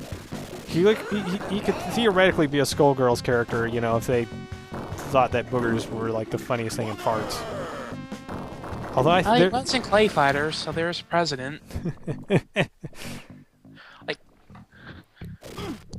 Earthworm Jim and Boogerman, the crossover absolutely no one ever asked for. They were published by the same company, though. Did you know they wanted to turn this game into a franchise? They wanted to have a cartoon. They wanted to have action figures. They wanted to do all this other stuff. Okay, so this game actually has a Mario-esque health system. You have capes. You can get hit twice upon spawning. 3 times if you collect another cape. If this game came out like a year or two after Ren and Stimpy, this could have been big. I'm just saying. It was actually relatively popular. I remember kids at my school actually talking about this and having played this, which is kind of interesting. Okay, one of my favorite things about this game is that you can kill enemies by burping on them, and this just amuses me because it's like, I don't know, I'm immature. That amuses me more than being able to fart on them. Although you can do that too. I'll actually show that off. So yeah, your Boogerman, your powers are you can fling snot, you can fart on people, and you can burp on them. And if your powers can be modified in interesting sort of ways depending. If you get a chili pepper, you have flaming farts and flaming burps. And if you get milk, you can hawk loogies. And actually, the loogie power-up is really bad. I think you actually lose it if you get hit, though, but it's really bad because your boogers, as they are, they have gravity to them, they have a trajectory, so it's actually easier to hit enemies with them in some instances, especially if they're below you. Otherwise, it's almost impossible to hit them. And then it damages enemies a lot. Like, I think that if you can hold on to the milk power-up, it'll actually kill bosses in just a couple of hits. It's that good, but it's really crappy when you actually have it in the stages. You know, for some reason, okay, so you have different power-ups you can pick up to recharge your booger and your gas meter. For some reason, the can of beans always looked like cigarettes to me, and I'm like, that doesn't, like, why is that? I don't know, that just didn't make sense to me. Now, the one thing... Oh, yeah, you can also fly with the chili pepper because you have flaming farts, so thus it acts like a propulsion system. It's so hard to describe this game because it's so immature, Yeah. but... Still, it's Like I kind of said, funny. if it came out for Ren and Stimpy, it could have been huge. It came out at the same time, I'm pretty sure. It came out, like, after Ren and Stimpy, I'm pretty sure. But yeah, it was supposed to be this huge franchise. They were going to turn it into a franchise, which would have been kind of interesting. Dumb, but interesting. Dumb, but interesting. That's actually a good way of describing this game. It's got shockingly good animation, though, like, way better than you'd expect for a game like this. Like, I actually looked in the, well, I beat this game a while ago, I think, and recently, I think last year, I was actually intending to write a Halloween article for this last year, and I got sidetracked or something, or I was just like, I don't know if this game's really interesting enough to actually have an article about. But I couldn't find anything on the animation company, but they did hire an animation firm to do the animation for this, and it kind of shows. It's got really shockingly good animation. And it doesn't suffer in the same way that Earthworm Jim does, where, like, the animation is really smooth, but then, like, the movement is incredibly awkward as a result. It actually moves very smoothly, and the controls are responsive. It's shocking. It's, like, way better than it has any right to be in terms of controls, in terms of everything else. Damn Yeti. Why there's Yetis in the sewers, I don't know. Every stage in the game, there's a lot of them because there's 4 worlds and they're broken up into 4 stages. Have you beaten this game? Yeah, I've beaten it a few times. I beat it quite a lot. I rented this game a lot as a kid, and I beat it quite a lot. And I beat it recently. I beat it within the last year or so. Because again, I was going to write an article about this game. I think I need passwords to continue at some point, though, because this game was actually... It's not hard. You get infinite continues and all that, but it's hard to explain exactly. Anyway, what were you going to say? I said you should do an article, but you do. What, Bob? You cut out for a second. I said you should do an article on this, but you should talk about him in Clay Fighter if you do. Yeah, I'll definitely mention a cameo appearance, because he doesn't actually have a second game. I'm really surprised this isn't one of those games that the fake interplay hasn't tried to bring back, but I guess it's one of those properties that's so 90s that they can't really do anything with it. So there's this mini game here. If you collect enough plungers, you build a makeshift ladder up to the extra life. I think you need 40. 30 or 40. 30. I don't know what those pustules on the ground are for. They just give you bonus points. Now, keep in mind that minigame only happens in the first 3 worlds. Actually, wait, there are 5, if I recall. 5 worlds. Because there's this one, there's the Flatulent Swamps, then there's the Down Under, or whatever the hell that place is called. I don't remember. It's just weird looking and kind of nasty. Then you have Fly Town, I think is what it's called, or Booger Town, whatever it is. Then you have the Mountaintop, and then the cave. That's actually 2 worlds in 1 for the price of 1. Then you have the Snot Mansion, which is it's the Puss Palace, if I recall. what it's called. That one that's a name I will never forget because it's just like, wow, that's just foul. But yeah, the animation in this game is shockingly good. It controls a lot better than a lot of similar games with really good animation do. So you can stop on a dime. I can literally just keep tapping the button and keep moving forward. You have very good control of your jumps. Your attacks have, you know, like again, your boogers have trajectory, but that actually makes them interesting. They have huge hitbox too, so it's shockingly good for what it's supposed to be. I'm not surprised it didn't become a sequel or a franchise or anything. I will be right back, actually, so...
Okay, I'm back. So you did get to see the idle animations at least. Welcome back. So what was I going to say? Yeah, so another thing about this game is it's incredibly generous. Hit detection's pretty good. The levels are fairly structured for the most part, although a few of them have some bullshit moments. Infinite continues. You don't get infinite lives, but I think you do get infinite continues. Password system. There's not only passwords for every world, there is passwords for every boss. So if you want to skip to a boss and fight it, you can do that. I think you can even do that with the final boss.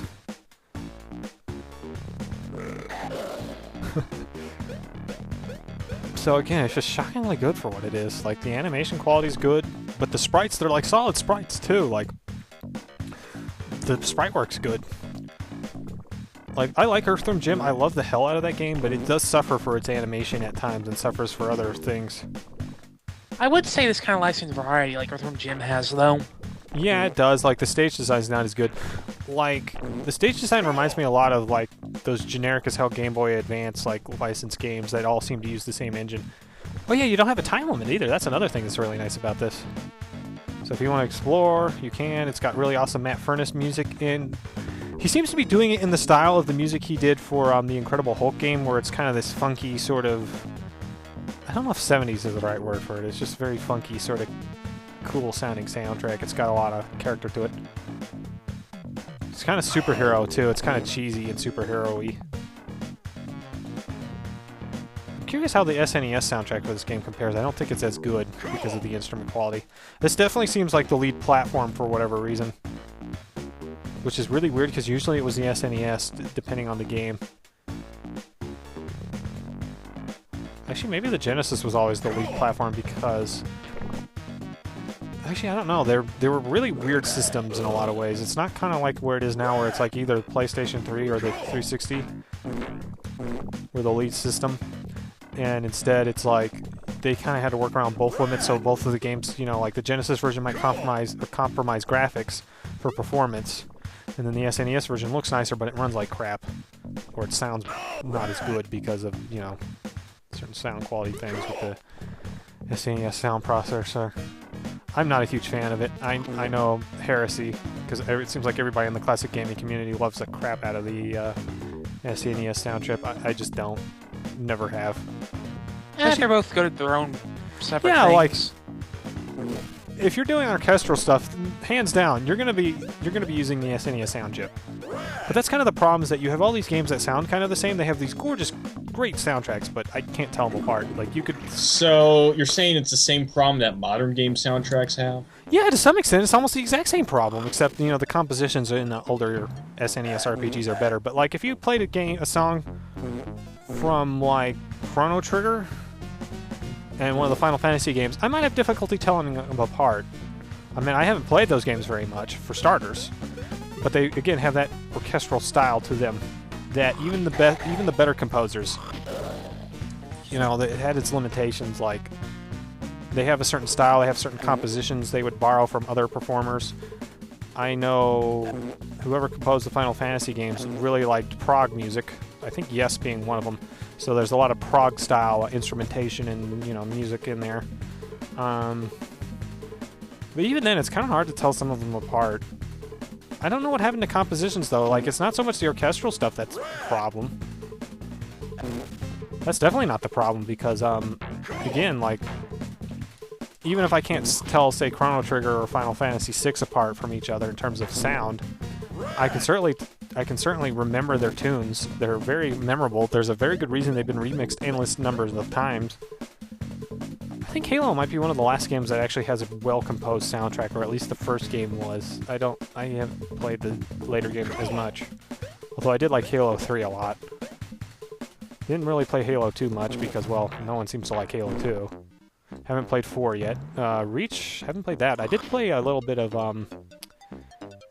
ODST. That was actually not too bad. It was kind of a weird game, though.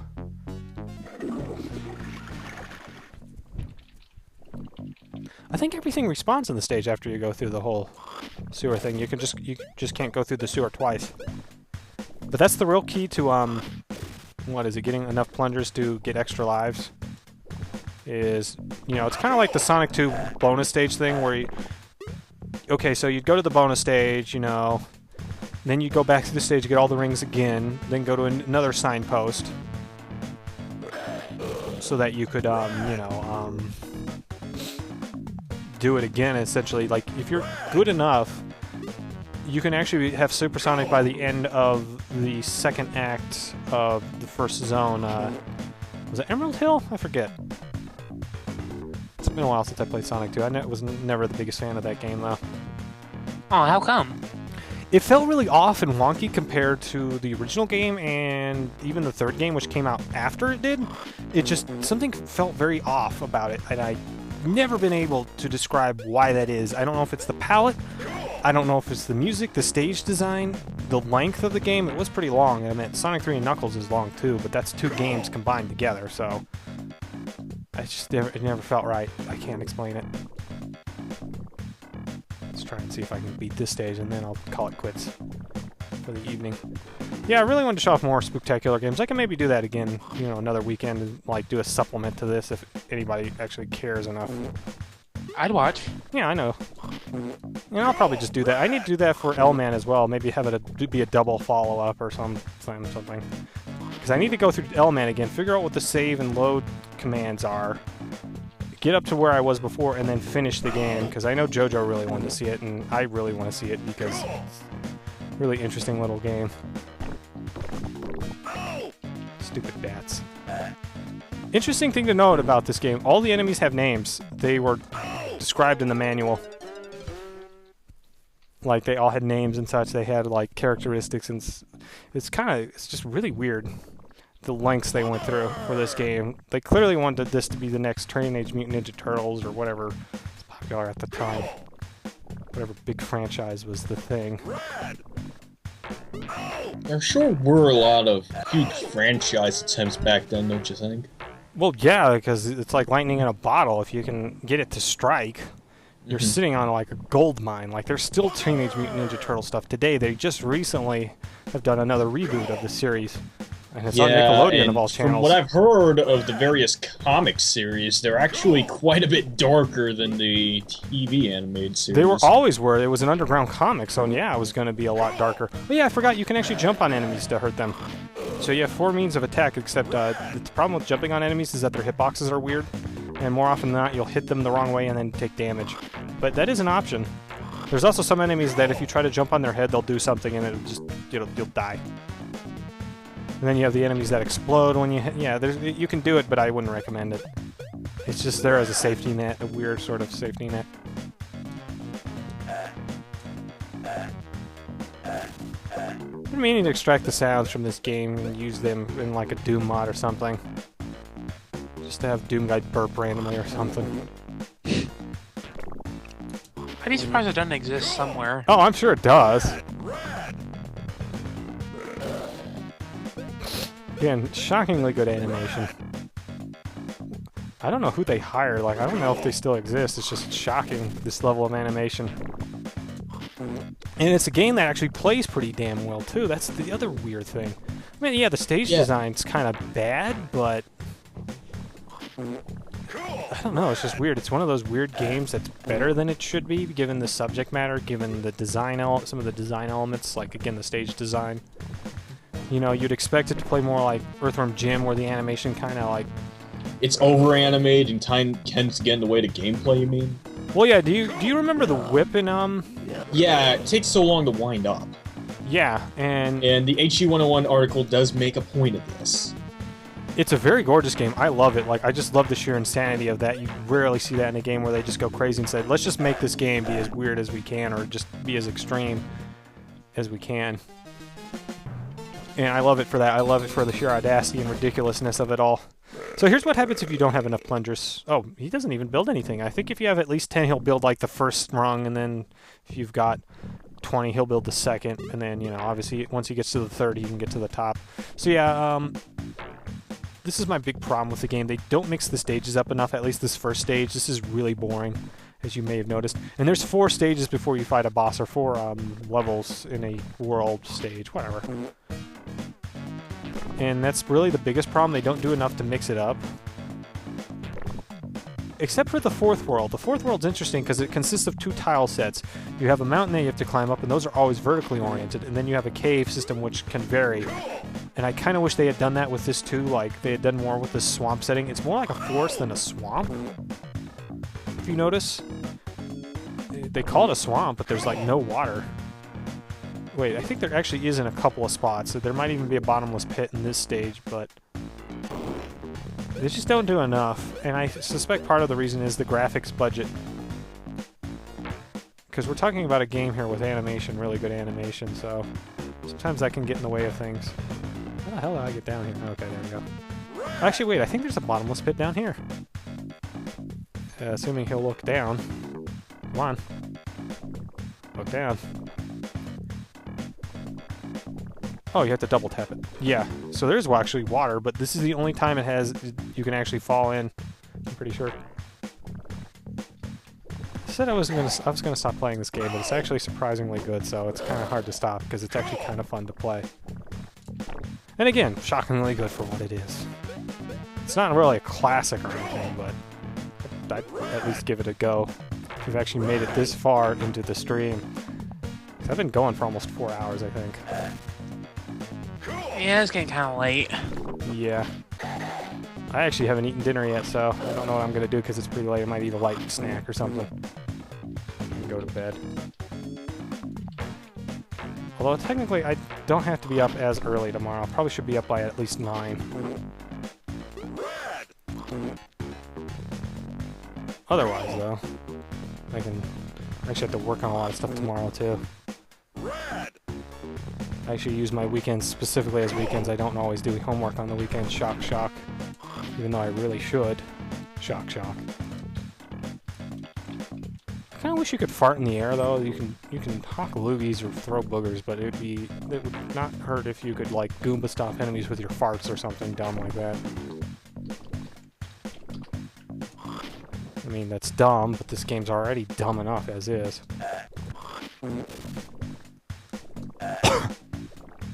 Stupid fart ghosts. I don't have boogers, I have loogies, which aren't as good as hitting things.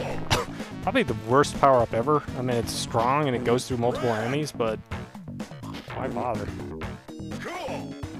You already have 2 weapons that actually go straight in a line.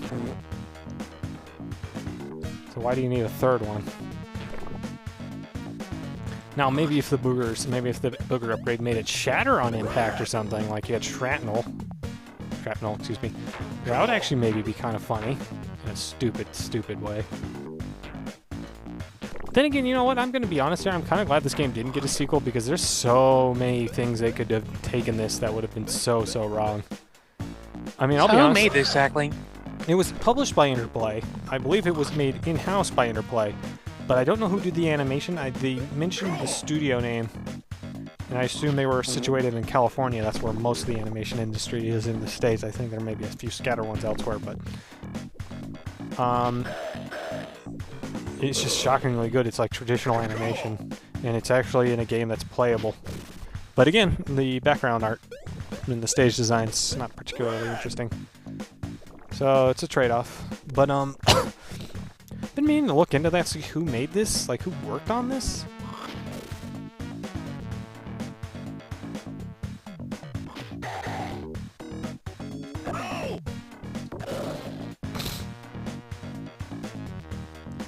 I was gonna say though, I'm really surprised there isn't a ROM hack of this that changes everything green to white or brown. Or even red. Like, there's so many bad things you could do with this game if you had... That must be the creepypasta version. Well, yeah, the red one, like hyper-realistic, like blood bookers.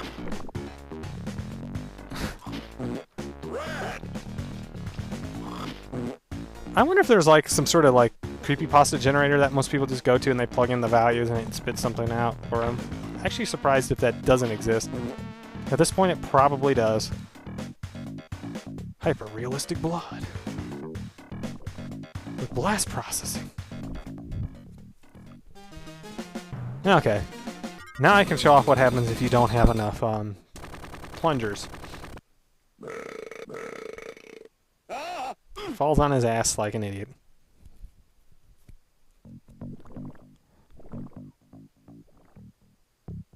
And the cat's asleep, but one of her eyes is open and it's looking at me, and that's just not cool.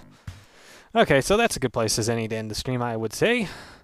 So for those of you who tuned in, thank you. For those of you who are also watching this posthumously, that's not the right word, but it just sounded funny to me. Again, thank you for watching. Yeah, I mean, this is like 4 hours long, just about, so... Alright, take it easy. You must have been really bored.